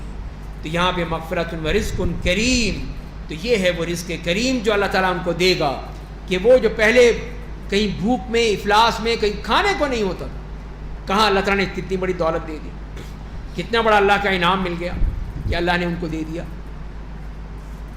فرمایا کہ کما اخرجک ربک من بیتک بالحق، جس طرح تقسیم غنائم کا معاملہ اللہ اور اس کے رسول کے حوالے کر دینا ہی بہتر رہا، تو اگرچہ بعض مسلمانوں نے اس میں اختلاف کیا تھا، اسی طرح آپ کے رب نے آپ کو اسلام اور مسلمانوں کی مصلحت کے پیش نظر آپ کے گھر سے نکالا تھا۔ تو یہ اللہ تعالیٰ کی پلاننگ تھی کہ مدینے سے آپ کو نکلنا تھا، بدر آنا تھا، تو یہ اللہ تعالیٰ نے یہ سب معاملات کر دیے۔ اور اس کو سمجھنے کے لیے، اس آیت کو سمجھنے کے لیے ہم اگر اس کا پس منظر دیکھیں تو وہ یہ تھا کہ نبی کریم صلی اللہ علیہ وسلم، صحابہ کرام تو مکے میں تو بہت بری حالت تھی، کفار نے آپ کو جینا مشکل کر دیا تھا، تو اللہ تعالیٰ نے کہا کہ ہجرت کرو، تو ہجرت کر کے سب مدینہ آ گئے۔ تو اب جو ظاہر ہے کہ سب کچھ وہیں رہ گیا مسلمانوں کا، ان کے گھر بار تھے، جائیدادیں تھیں، پیسہ، تجارت، دولت، سب کچھ وہیں رہ گیا۔ یہاں پہ آ کے سب کو دوبارہ پھر اپنے اسٹیبلش کرنا پڑا، کوئی گھر بنا رہا ہے، کوئی تجارت کر رہا ہے، کوئی کاروبار کر رہا ہے، کوئی ہو رہا ہے، کوئی نہیں ہو رہا، ظاہر ہے کہ مسائل تو تھے نا۔ اسی لیے کہ ایک طرح سے ایک مالی اور معاشی نقصانات ہوئے تھے مسلمانوں کے لیے، جو کافروں کی وجہ سے، کافروں نے پیسے جانے نہیں دیے، کوئی لینے بھی آیا تو کہا کہ نہیں چھین لو اس سے، صہیب کے ساتھ کیا تھا، جو کچھ لا رہے تھے سب کچھ چھین لیا ان کو، بیچارے 2 کپڑوں میں واپس آئے مدینے۔ تو یہ وجہ تھی کہ جب مسلمانوں کو پتہ چلا کہ ایک قافلہ آ رہا ہے شام سے، اور شام کا جو راستہ ہے وہ مدینے کے پاس سے گزرتا ہے، تو کہا کہ اس قافلے کو ہم پکڑ لیتے ہیں، ہمارا نقصان پورا ہو جائے۔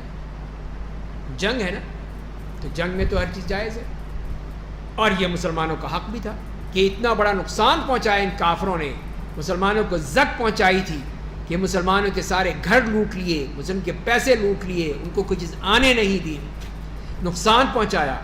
تو اب یہ موقع اچھا تھا کہ ان کے قافلے کو پکڑ لیا جائے اور وہ مسلمانوں کا نقصان پورا ہو جائے۔ یہ اطلاع پہنچ گئی ابو سفیان کو، جو ان کو لیڈ کر رہا تھا، اس نے جلدی سے ایک بندے کو بھیجا کہ جلدی بھاگو، جاؤ، تیز دوڑتے ہوئے جاؤ اونٹ پر، اور مکے والوں کو بتاؤ کہ تمہارا قافلہ گیا، مدینے والے قبضہ کر رہے ہیں اس کے اوپر، نہیں ملے گا تمہارا۔ اور وہ اتفاق سے بہت بھاری قافلہ تھا، بڑی انویسٹمنٹ کی تھی مکے والوں نے، اسی لیے وہ پریشان ہو گئے کہ اب کیا ہوگا، یہ تو ہماری ساری پونجی ماری جائے گی۔ انہوں نے جلدی سے لشکر پیدا کیا، ایک لشکر بنایا، حتیٰ کہ جو نہیں جانا تھا اس نے بھی اپنا بندہ بھیج دیا، یہ لے پیسے تو بھی جا۔ انہوں نے لشکر تیار کر دیا، اور ادھر سے ابو سفیان کو موقع مل گیا، اس نے ایسے کیا کہ وہ سمندر کے اپنا راستہ بدل لیا، مدینے سے دور ساحل کے ساتھ چلتا چلتا وہ مکے کی طرف نکل گیا، اور اس طرح وہ بچ گیا۔ اب جب کہ اس نے پھر خبر بھیجی کہ اب کوئی ضرورت نہیں ہے، چلو واپس چلے جاؤ، کیا ضرورت ہے آنے کی؟ تو ابو جہل نے کہا کہ نہیں، یہ کیا ہو سکتا، ہم جائیں گے اور جشن منائیں گے بدر کے مقام پر، 3 دن وہاں جشن منائیں گے، شرابیں پئیں گے، ہماری جو لونڈیاں ہیں وہ گائیں گی، گوشت ہم وہاں پہ کاٹ کے مزے کریں گے، خوب جیسے جشن مناتے ہیں۔ یہ کس کی سنت ہوئی پھر؟ جشن منانا کس کی سنت ہے؟ ابو جہل کی۔ تو ابو جہل نے تو شروع کی تھی نا، ہم بھی بڑے شوق سے مناتے ہیں کہ جشن مناؤ۔ تو بہرحال تو یہ اس نے کہا کہ نہیں، ہم نہیں جائیں گے، ہم جائیں گے اور بتائیں گے، ظاہر ہے کہ سیاست کہ ہمارا دبدبہ قائم ہوگا، پورے جزیرہ عرب والے مانگیں گے، یہ دیکھو قریش کتنے بہادر ہیں، اللہ تعالیٰ نے یہی پلاننگ کی تھی کہ یہ بھی آئیں، ادھر سے مسلمانوں سے کہا کہ تم بھی نکلو، چلو اب یہاں گھیر لیا۔ تو یہ ہے معاملہ پھر، یہی اللہ تعالیٰ نے فرمایا کہ آپ کے رب نے آپ کو اسلام اور مسلمانوں کی مصلحت کی خاطر آپ کے گھر سے نکالا، یہ وجہ تھی۔ یا بتانا تھا مسلمان تمام جزیرہ عرب کو کہ اب قیادت کس کے ہاتھ میں آئے گی۔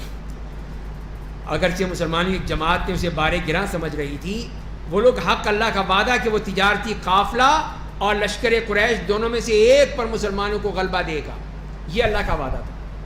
یا تو لشکر مل جاتا، وہ قافلہ مل جاتا، یا لشکر پہ فتح ملے گی۔ تو یہ واضح ہو جانے کے بعد بھی آپ سے جھگڑ رہے تھے منافقین، خاص طور پر جیسے کہ انہیں موت کی طرف ہانک کر لے جایا جا رہا ہو اور وہ اسے اپنی آنکھوں سے دیکھ رہے ہوں۔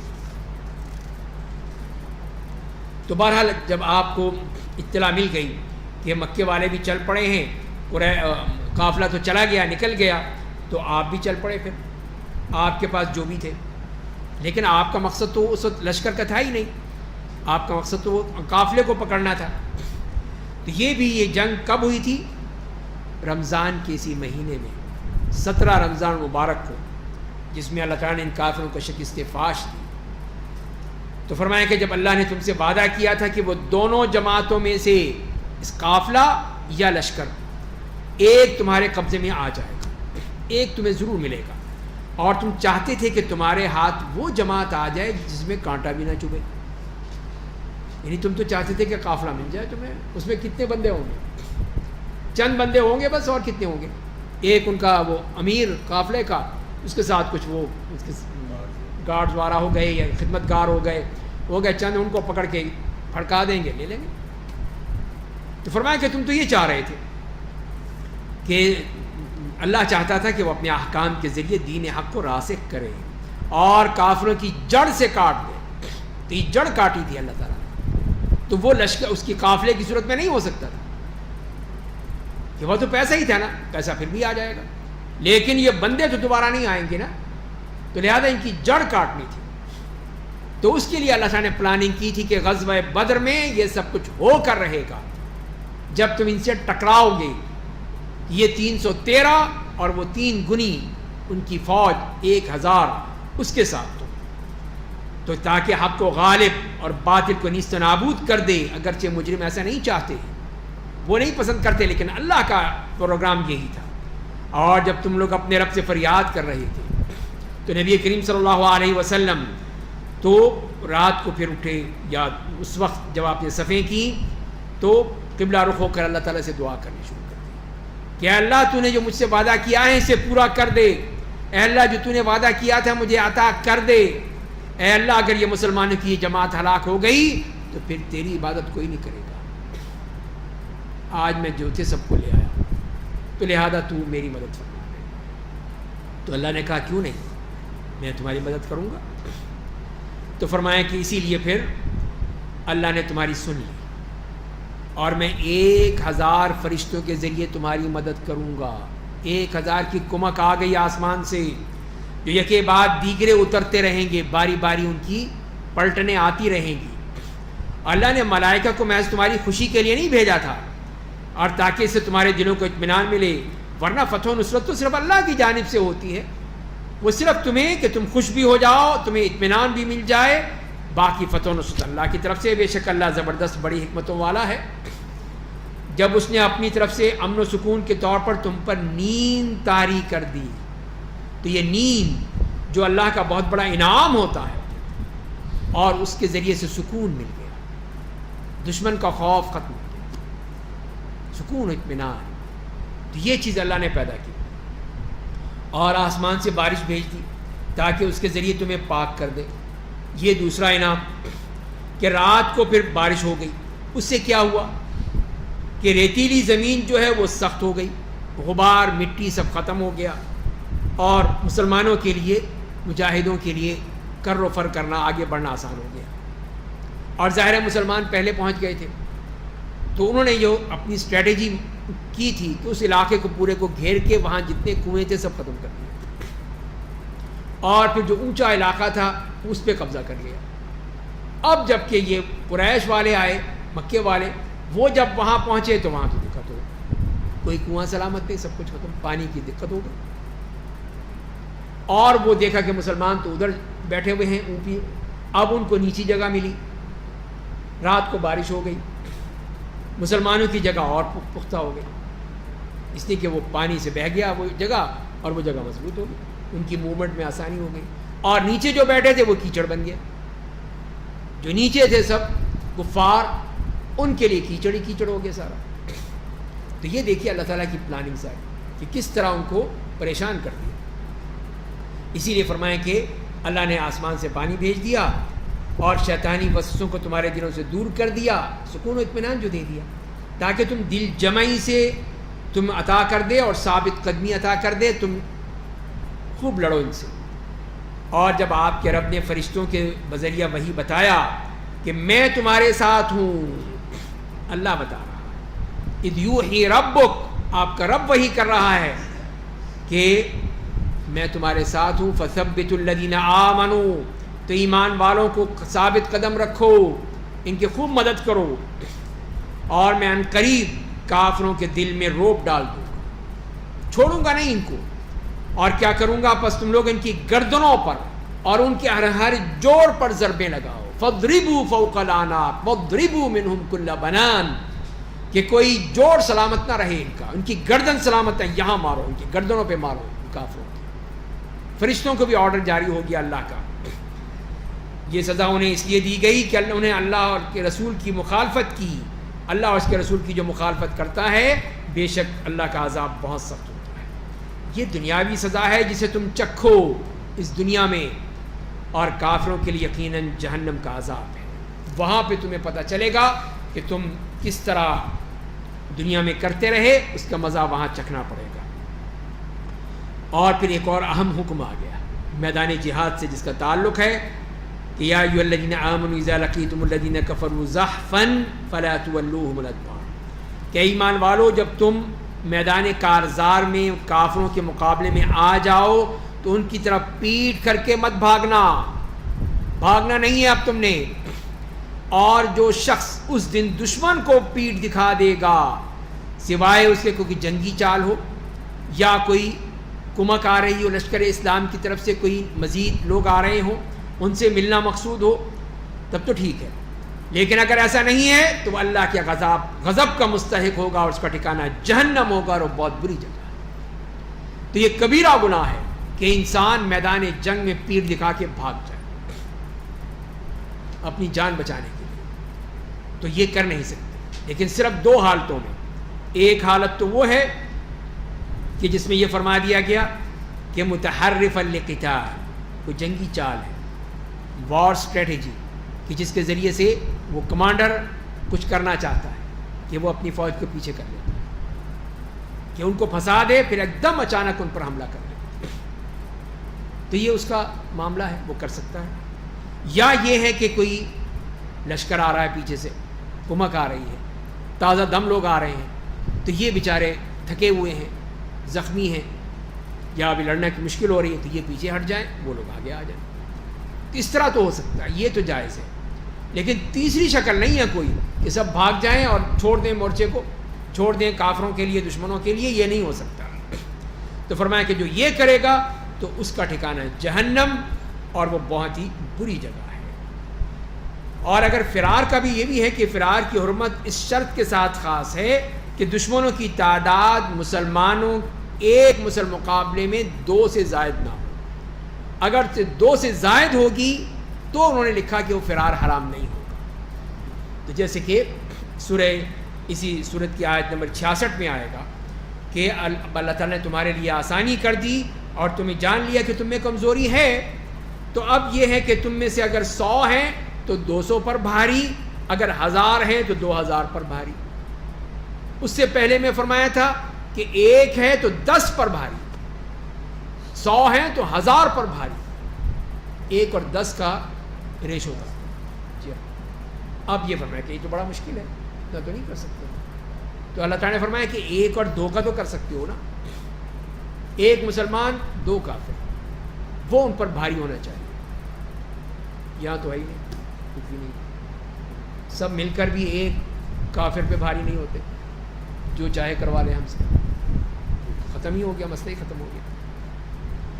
تو فرمایا کہ اس صورت میں، لیکن اصل کیا ہے کہ ایک مسلمان کو ہر حالت میں 2 کافروں پہ بھاری ہونا چاہیے، تو اسے بھاگ نہیں سکتا، لیکن اگر وہ زیادہ ہو جائے تو پھر ٹھیک ہے، پھر کوئی مسئلہ نہیں۔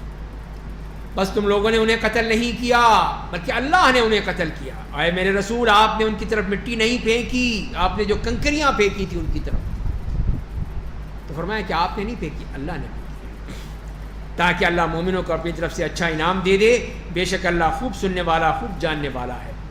ذالکم وان اللہ موہن کید الکافرین، یہ نصرت و غنیمت اور اجر و ثواب تمہیں ملا ہی اسی لیے، اور دوسرا مقصود یہ تھا کہ اللہ یقیناً کافروں کی چال کو کمزور کرنے والا تھا، تو وہ بھی اور یہ بھی سب اللہ کی طرف سے۔ تو اے کفار قریش، اگر تم دونوں میں سے ایک جماعت کے لیے فتح چاہتے تھے تو لو دیکھ لو، فتح تمہارے سامنے آ گئی۔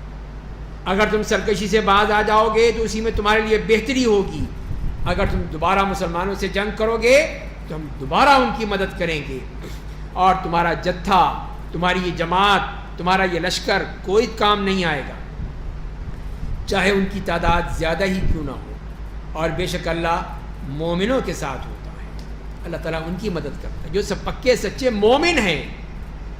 اب وہ وہاں پر ہی اعلان کر دیں یا علی مدد کے نعرے لگاتے رہیں تو پھر اللہ کی مدد کہاں سے آئے گی؟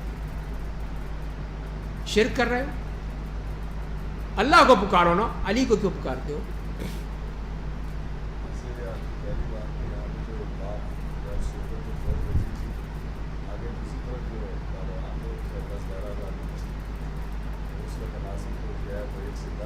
دس گنا تھا جی ہاں۔ تو فرمائیں کہ چاہے ان کی تعداد زیادہ ہی کیوں نہ ہو، بے شک اللہ مومنوں کے ساتھ ہوتا ہے۔ تو اے ایمان والو، اللہ اور اس کے رسول کی اطاعت کرو، اور رسول کے حکم سے سن کر اس سے روگردانی مت کرو۔ جو حکم دیا جا رہا ہے وہ کرنا ہے تم نے، کچھ بھی ہو جائے، کتنا ہی نقصان کیوں نظر نہ آئے تمہیں، لیکن تم نے بات انہی کی ماننی ہے۔ اور دیکھو ان کی طرح مت ہو جانا جو یہ کہتے تھے ہم نے سن لیا، حالانکہ وہ سنتے نہیں تھے۔ بے شک اللہ کے نزدیک سب سے بدتر جانور ہے۔ جانور کہاں کہ وہ بہرے اور گونگے لوگ ہیں جو عقل سے بے بہرا ہیں، جو سنتے کیوں نہیں؟ اللہ نے کان دیے ہیں تو سنو بات کو، سمجھو اس کو، لیکن یہ سننے والے نہیں ہیں۔ اور یہ منافقین، مشرکین سب اس میں شامل ہو گئے۔ اور اگر اللہ جانتا کہ ان میں کوئی بھلائی ہے تو انہیں ضرور سناتا، اگر انہیں سنا بھی دیتا تو منہ پھیر کر بھاگ کھڑے ہوتے، سننا ہی نہیں ہم نے، اسی لیے پھر ان کے اوپر یہ آفت آتی ہے۔ تو ایمان والو، جب اللہ اور اس کے رسول تمہیں ایسے کام کی طرف بلائیں جو تمہارے لیے زندگی کے مترادف ہے تو ان کی پکار پر لبیک کہو، زندگی ملے گی اس میں، زندگی۔ تو جو بات بھی کہیں فوراً کہو کہ حاضر، اور جان لو کہ اللہ آدمی اور اس کے دل کے درمیان حائل ہوتا ہے، اور تم لوگ بے شک اسی کے حضور جمع کیے جاؤ گے۔ اس سے مراد یہی ہے کہ اس کے کئی معنی بیان کیے گئے۔ ایک تو یہ ہے کہ اللہ تعالیٰ انسان کے دل میں جس طرح چاہتا ہے تصرف کرتا ہے، ہدایت دینا چاہتا ہے تو اس کے اور کفر کے درمیان حائل ہو جاتا ہے اور اس کو ہدایت مل جاتی ہے، گمراہ کرنا چاہتا ہے تو ایمان اور اس کے درمیان حائل ہو جاتا ہے۔ تو اسی لیے پھر نبی کریم صلی اللہ علیہ وسلم یہ دعا کیا کرتے تھے کہ یا مقلب القلوب ثبت قلبی علی طاعتک، ثبت قلبی علی طاعتک، کہ اے دلوں کو پھیرنے والے، اے دلوں کو بدلنے والے، مجھے میرے دل کو تیرے اپنے دین پر ثابت قدم رکھ دے، دل کو جما دے، کہیں یہ پھر نہ جائے۔ تو یہ مقلب القلوب وہ ہے۔ تو یہی چیز یہاں پہ اس سے ایک یہ معلوم ہوتی ہے۔ دوسرا معنی یہ ہے کہ آیت کے اس حصے میں موت کے آنے سے پہلے طاعت اور بندگی کا ذکر کیا گیا ہے، یعنی جب اللہ تعالیٰ بندے کو موت دے دیتا ہے تو عمل صالح کا ہر دروازہ بند، اس لیے زندگی کو غنیمت جانو، اللہ اور اس کے رسول کی اطاعت میں اخلاص کرو۔ اسی لیے تم یہ نہ ہو کہ جب وقت بند ہو جائے تو پھر سوچو کہ ہائے اب کیا کروں، کاش میں یہ کر لیتا، کاش میں وہ کر لیتا۔ تیسرا معنی یہ ہے کہ اللہ تعالیٰ اپنے بندوں سے بہت قریب ہے، جیسے سورہ قاف میں کہا کہ وَنَحْنُ أَقْرَبُ إِلَيْهِ مِنْ حَبْلِ الْوَرِيدِ، کہ ہم انسان سے اس کی شہ رگ سے بھی زیادہ قریب ہیں۔ تو مطلب یہ ہوا کہ اللہ تعالیٰ دل کی چھپی ہوئی باتوں کو بھی جانتا ہے، اس لیے بندے کو اپنے اللہ سے کبھی غافل نہیں ہونا چاہیے۔ تو بہرحال کئی معنی بیان کیے گئے ہیں اس آیت کے، تو بہرحال سبھی صحیح ہیں، کوئی غلط نہیں ہے۔ تو فرمایا کہ وَاتَّقُوا فِتْنَةً لَا تُصِيبَنَّ الَّذِينَ ظَلَمُوا مِنْكُمْ خَاصَّةً، اور تم لوگ ایسے فتنے سے بچتے رہو جس کا اثر تم میں سے صرف ظالموں تک ہی محدود نہیں رہے گا، اور جان لو کہ اللہ کا عذاب بہت سخت ہوتا ہے۔ تو یہی بتانے کے لیے کہ جو بھی اپنے سامنے گناہ دیکھتا ہے اور خاموش رہتا ہے تو پھر جب عذاب آئے گا تو سب اس کی لپیٹ میں آئیں گے۔ پھر یہ نہیں ہوگا کہ جو ظالم ہے وہی مریں گے، نہیں، تم بھی جاؤ گے۔ اسی لیے فرمایا وَاتَّقُوا فِتْنَةً لَا تُصِيبَنَّ الَّذِينَ ظَلَمُوا مِنْكُمْ خَاصَّةً، جو صرف ظالموں کے لیے نہیں آئے گا، جو چپ بیٹھے رہے اپنے گھروں میں ان پر بھی آئے گا، وہ بھی مارے جائیں گے۔ تو لہذا جب کہ حدیث میں آیا کہ جب کسی قوم کے بعض لوگ گناہوں کا ارتکاب کرنے لگتے ہیں اور اس قوم کے اکثر معزز لوگ انہیں روکتے نہیں ہیں، تو اللہ تعالیٰ پوری قوم کو عذاب میں مبتلا کر دیتا ہے۔ تو امر بالمعروف اور نہی عن المنکر سے عذاب سے بچ سکتے ہیں، عذاب سے بچ سکتے ہیں۔ لیکن جب ہم مانتے ہی نہیں ہیں، سنتے ہی نہیں ہیں، دیکھتے ہی نہیں ہیں، یہ دیکھتے بھی ہیں تو کہ ہمیں کیا، جو مرضی کرتا ہے خود ہی مرے گا، ہم کیا کریں۔ تو وہی چیز فرمائی گئی ہے کہ یہ دیکھو، یہ فتنہ آئے گا، عذاب آئے گا، صرف ظالموں تک نہیں آئے گا، تم سب اس کی لپیٹ میں جاؤ گے۔ وَاعْلَمُوا أَنَّ اللَّهَ شَدِيدُ الْعِقَابِ، اور جان لو کہ اللہ کا عذاب بڑا سخت ہوتا ہے۔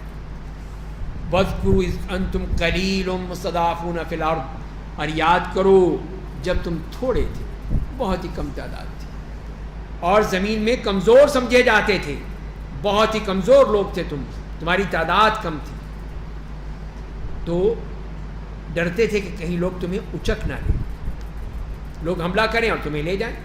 تو اللہ نے تمہیں پناہ دی، اپنی خصوصی مدد کے ذریعے تمہیں قوت پہنچائی، پاکیزہ اور حلال چیزیں کھانے کے لیے دیں تاکہ تم شکر گزار بنو۔ تو یہ ہے اللہ کی طرف سے تمہیں کیا کچھ نہیں دیا، کہ تم تو تھوڑے سے لوگ تھے، پھر مدینے آ گئے، مدینے میں پناہ لی، تعداد بڑھتی چلی گئی، قوت عطا کی، میدان بدر میں فرشتوں سے مدد پہنچائی، مال غنیمت حلال کر دیا، تو اب کھاؤ پیو اور اللہ کے دین کی خدمت کرو۔ تو یہ اللہ کے احسانات ہیں، ان کو بتایا جا رہا ہے کہ تاکہ تم شکر گزار بن جاؤ۔ تو اے ایمان والو، اللہ اور اس کے رسول کے ساتھ خیانت مت کرو، خیانت کرنا حرام، اور جانتے ہوئے تمہارے لیے پاس موجود امانتوں میں خیانت مت کرو کہ جانتے بوجھتے۔ تو یہ خیانت سے مراد تمام قسم کے چھوٹے بڑے گناہ سب اس میں آ گئے، کہ فرائض میں سستی، اللہ کی حدود سے تجاوز کرنا، رسول اللہ کی سنت کا انکار کرنا، مسلمانوں کے راز کافروں کو بتانا، تو یہ سب چیزیں خیانت میں آ جائیں گی۔ تو لہذا فرمایا کہ دیکھو تم جانتے بوجھتے ان امانتوں میں خیانت مت کرو۔ پھر ان کے لیے ایک اور فتنے کی بات کی، اور جان لو کہ تمہاری دولت، تمہاری اولاد ایک آزمائش ہے، بے شک اللہ کے پاس اجر عظیم ہے۔ تو یہ بتا دیے کہ مال اور اولاد کی محبت میں آدمی بہت سے گناہ کر بیٹھتا ہے، کہ مال ہے ٹھیک ہے، مزے کرو جو کرنا ہے، اولاد ہے، اولاد کی بات ماننی پڑے گی، تو لہذا جو چیز ہے کرتے رہو، جو گناہ کرتے رہیں، جو مانگتے ہیں دے دو۔ تو فرمایا کہ یہ آزمائش ہے، سوچ سمجھ کے بات کرنا، یہ اللہ کی طرف سے بہت بڑا امتحان ہے، اور جو پاس ہو گیا اس امتحان میں اس کے لیے اجر عظیم ہے، بہت بڑا اجر ہے اس کے لیے۔ تو اے ایمان والو، اگر تم اللہ سے ڈرو گے تو وہ تمہیں نور بصیرت عطا کرے گا، تمہارے گناہوں کو مٹا دے گا، تمہیں معاف کر دے گا، اللہ عظیم فضل والا ہے۔ اسی لیے تم سوچ سمجھ کے بات کرو کہ تم کیا کر رہے ہو۔ اور جب کفار قریش آپ کے خلاف سازشیں کر رہے تھے تو یہ اس کی طرف اشارہ ہے کہ جب دیکھا کافروں نے کہ اب غزوہ بدر کے تو ہوئے نہیں تھے، ہجرت سے پہلے کی بات ہے، کہ اب وہاں پہ مسلمان طاقت پکڑ رہے ہیں، مدینے میں انصار بھی مل گئے اور لوگ بھی آ رہے ہیں، وہاں پر ایک طاقت بنتی جا رہی ہے۔ تو اب ہم کیا کریں، ہمارے لیے کوئی اسٹریٹجی ہونی چاہیے۔ تو انہوں نے اپنا ایک اجلاس بلایا کافروں نے دارالندوہ میں۔ تو ایک نے کہا کہ میری رائے یہ ہے کہ تم محمد کو تم لوگ ہاتھ پاؤں باندھ کر ایک گھر میں بند کر دو اور ایک سوراخ صرف رکھو، اس میں سے کھانا پینا دیتے رہو، زندہ رہے گا۔ لوگ کہیں گے کہ تم نے بھوکا مار دیا، یہاں تک کہ مر جائے، بس ختم۔ تو یہ اس کی طرف بھی اشارہ ہے، یعنی جیل یثبتو کا جو فرمایا، شیطان بھی آ گیا تھا اس میں، ایک نجدی بڈھے کی صورت میں وہ بھی آ گیا کہ نہیں میں بھی اس میٹنگ میں شرکت کروں گا, میری صدارت کے بغیر کیسے ہوگا, میں تو صدارت کروں گا اس کی. تو وہ بھی آ گیا. تو اس نے کہا کہ نہیں یہ کیا بات ہے, یہ تو کچھ نہیں ہے, چھوڑو اس کو. تو ہشام ابن عامر نے کہا میری رائے یہ ہے کہ تم ان کو نکال باہر کرو. تو کچھ نہیں کر لیں گے, یخرجو کا فرمایا. تو شیطان نے کہا یہ بھی کیا ہوا, جہاں جائیں گے وہی مصیبت, وہاں پہ اسلام شروع ہو جائے گا, تو کیا فائدہ ہوگا, یہ بھی نہیں. اور کیا کریں پھر؟ تو ابو جہل نے کہا کہ ہم یوں کریں کہ ہر قبیلے سے ایک بندہ لے لیں, ایک جوان تلوار چلانے والا, اور سب مل کر ایک ساتھ تلوار سے حملہ کر دیں, قتل کر دیں. اور اس کے بعد پھر جب قریش کہیں گے, ظاہر قریش سب سے تو نہیں لڑ سکے, سارے پورے عربوں سے لڑیں گے, سارے خاندانوں سے, قبیلوں سے, تو کیا کہیں گے کہ دیت دے دو, ہم دیت دے دیں گے. تو اس وقت نجدی نے, وہ جو تھا شیطان, اس نے کہا ہاں یہ ہے نا اصل بات, یہ دیکھو یہ ہے بہترین رائے. اس نے اس کی تائید کر دی, اس نے کہا ہاں یہ کرو. تو کہا ٹھیک ہے یہی کرتے ہیں. تو انہوں نے پھر ہر قبیلے سے وہ لیے نوجوان, ہر ایک کے پاس ایک تلوار, اور نبی کریم صلی اللہ علیہ وسلم کے گھر کا گھیراؤ کر لیا کہ ہم یہاں پہ کھڑے ہیں, جیسے آپ باہر نکلیں گے سب ایک دم. آپ کو اللہ تعالیٰ نے بتا دیا تھا کہ یہ ہونے والا ہے, آپ اپنے بستر پر مت سوئیے گا آج, آپ چلے جائیے, نکل جائیے. آپ کہیں اور چلے گئے, اور حضرت علی سے کہا کہ آپ میری جگہ سو جائیں. امانتیں وغیرہ بھی دینی تھیں اور سب کچھ تھا. جیسے کہا کہ پھر آپ نے ایک مٹھی مٹی لی اور کافروں کے سر پر ڈال کے خود نکل گئے. ان کو پتہ ہی نہیں چلا, وہ بھی ایسے مدوش ہو گئے شاید. اور جب صبح اٹھے دیکھا تو بستر پہ کون ہے, دیکھا تو علی ہے. کہاں گئے, میں کیا پتا کہاں گئے, جاؤ دیکھو تم. وہ نکل بھی گئے. یہ دیکھیے اللہ تعالیٰ نے کیسے ان کے اس مکر و فریب کا مسئلہ حل کر دیا. تو یہی تھی جس کی طرف اشارہ فرمایا کہ جب کفار قریش آپ کے خلاف سازش کر رہے تھے تاکہ آپ کو قید میں ڈالیں, یا آپ کو قتل کر دیں, یا آپ کو شہر بدر کر دیں, اور ادھر وہ سازش کر رہے تھے اور ادھر اللہ اپنی تدبیر کر رہا تھا. اللہ سب سے بہتر تدبیر کرنے والا ہے. ان کے سارے مکر و فریب دھرے کے دھرے رہ گئے, اور نبی کریم صلی اللہ علیہ وسلم نکلے اور کہیں سے کہیں پہنچ چکے. 3 دن غار ثور میں رہے اور وہاں سے نکل کر مدینہ چلے گئے. اور ان کافروں کا معاملہ کیا ہے وہ بھی اللہ تعالیٰ نے بتا دیا کہ اتنے تکبر اور غرور میں اور تعصب میں کتنے یہ لوگ اندھے ہو چکے ہیں, اندھے, کہ جب ان کے سامنے ہماری آیتوں کی تلاوت کی جاتی ہے تو کہتے ہیں ہم نے سن لیا, بس ختم ہو. اگر ہم چاہیں تو اس جیسا ہم بھی کہہ سکتے ہیں, ہمارے پاس بھی زبان ہے, ہم بھی بول سکتے ہیں, یہ تو صرف کہانیاں قصے ہیں تو تم لے آئے ہو بس. تو یہ تھا ان کا قرآن کے ساتھ معاملہ, کہ قرآن کو کچھ سمجھتے ہی نہیں تھے. اور جب انہوں نے کہا اے اللہ اگر یہ قرآن برحق کتاب ہے, یہ ہے ان کی ڈٹائی, دیکھیے, اگر یہ برحق کتاب ہے, سچی کتاب ہے, تو ہم پر آسمان سے پتھروں کی بارش کر دے, یا ہم پر کوئی دردناک عذاب بھیج دے. یہ ہے ڈٹائی. اگر واقعی ان میں ذرہ برابر بھی عقل ہوتی تو کہتے کہ اے اللہ اگر یہ حق ہے تو ہمیں ہدایت دے دے. یہ کہنا چاہیے تھا کہ اللہ ہمیں ہدایت دے دے, ہم اس کو قبول کر لیں, ہمارے دلوں میں ڈال دے. الٹا کہہ رہے ہیں اگر یہ حق ہے تو ہمیں آسمان سے ہم پر پتھروں کی بارش کر دے, یا ہم پر کوئی دردناک عذاب بھیج دے. تو یہ ان لوگوں کی دیکھیے کہ وہ دماغ بھی ان کے خراب ہو چکے تھے. اور پھر اللہ تعالیٰ نے بتا دیا جب تک آپ ان کے درمیان رہیں گے اللہ کا عذاب نہیں آئے گا, اللہ تعالیٰ ان کو عذاب نہیں دے گا. تو یہ اللہ تعالیٰ کی طرف سے وہ گارڈ ہے. 2 قسم کے گارڈ بتا دیے. ایک تو یہ ہے کہ جب آپ ہیں عذاب نہیں آئے گا. دوسری بات کیا ہے, جب تک وہ مغفرت کی دعا کرتے رہیں گے اللہ انہیں عذاب نہیں دے گا. تو مغفرت, استغفار, بخشش کی دعا, تو عذاب نہیں آئے گا. یہ 2 گارڈ بتا دیے ہیں کہ اس کے ذریعے سے تم عذاب سے بچ سکتے ہو. ظاہر ہے کہ نبی کریم صلی اللہ علیہ وسلم اس وقت تو تھے, ان کے جانے کے بعد اب صرف ایک رہ گیا, استغفار کے ذریعے سے. اس کے ذریعے سے ہم عذاب سے بچ سکتے ہیں. اور اللہ انہیں عذاب کیوں نہیں دے گا؟ حال یہ ہے کہ وہ لوگوں کو مسجد حرام سے روکتے ہیں جبکہ اس کے متولی نہیں ہیں. ان کو کیا حق پہنچتا ہے؟ وہ تو جب اللہ کی کتاب کو نہیں مانتے، اللہ کے رسول کو نہیں مانتے، تو وہ کون ہوتے ہیں مسجد حرام سے روکنے والے؟ متولی کون ہے؟ اس کے ولایت کے حقدار تو صرف متقی لوگ ہیں، لیکن ان میں سے اکثر لوگ نہیں جانتے ان کو۔ اور بیت اللہ کے پاس ان کی نماز کیا ہے سوائے یہ کہ وہ سیٹیاں اور تالیاں بجایا کرتے تھے کہ بس تم اپنے کفر کی وجہ سے عذاب اٹھاؤ، ادھر رسول اللہ نماز پڑھا رہے ہیں اور یہ پاس کھڑے ہوئے سیٹیاں بجا رہے ہیں، تالیاں بجا رہے ہیں کہ آپ کی نماز کو خراب کریں۔ تو یہ ان کی سنت ہے کافروں کی، یہ سیٹیاں بجانا، تالیاں بجانا۔ فرمائیں کہ بے شک اہل کفر اپنی دولت اس لیے خرچ کرتے ہیں تاکہ لوگوں کو اللہ کے راستے سے روکیں، بس وہ اسے خرچ کریں گے پھر وہ ان کے لیے حسرت کا سبب بن جائے گی، کوئی فائدہ نہیں۔ جتنا پیسہ خرچ کر لو، جتنا مرضی خرچ کر لو، کوئی فائدہ نہیں۔ پھر وہ مغلوب بن جائیں گے اور اہل کفر جہنم کے پاس جمع کیے جائیں گے، سب کو جمع کر دے گا اللہ، تاکہ اللہ خبیث کو طیب سے الگ کر دے اور خبیثوں کو ایک دوسرے پر کر کے ان سب کو ایک ڈھیر لگا دے، پھر انہیں جہنم کے سپرد کر دے۔ وہی لوگ خسارہ اٹھانے والے ہیں۔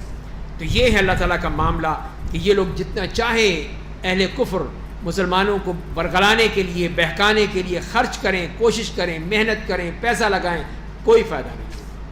یہ سب کا سب وہ جہنم میں ڈال دیا جائے گا، جہنم رسید کر دیا جائے گا۔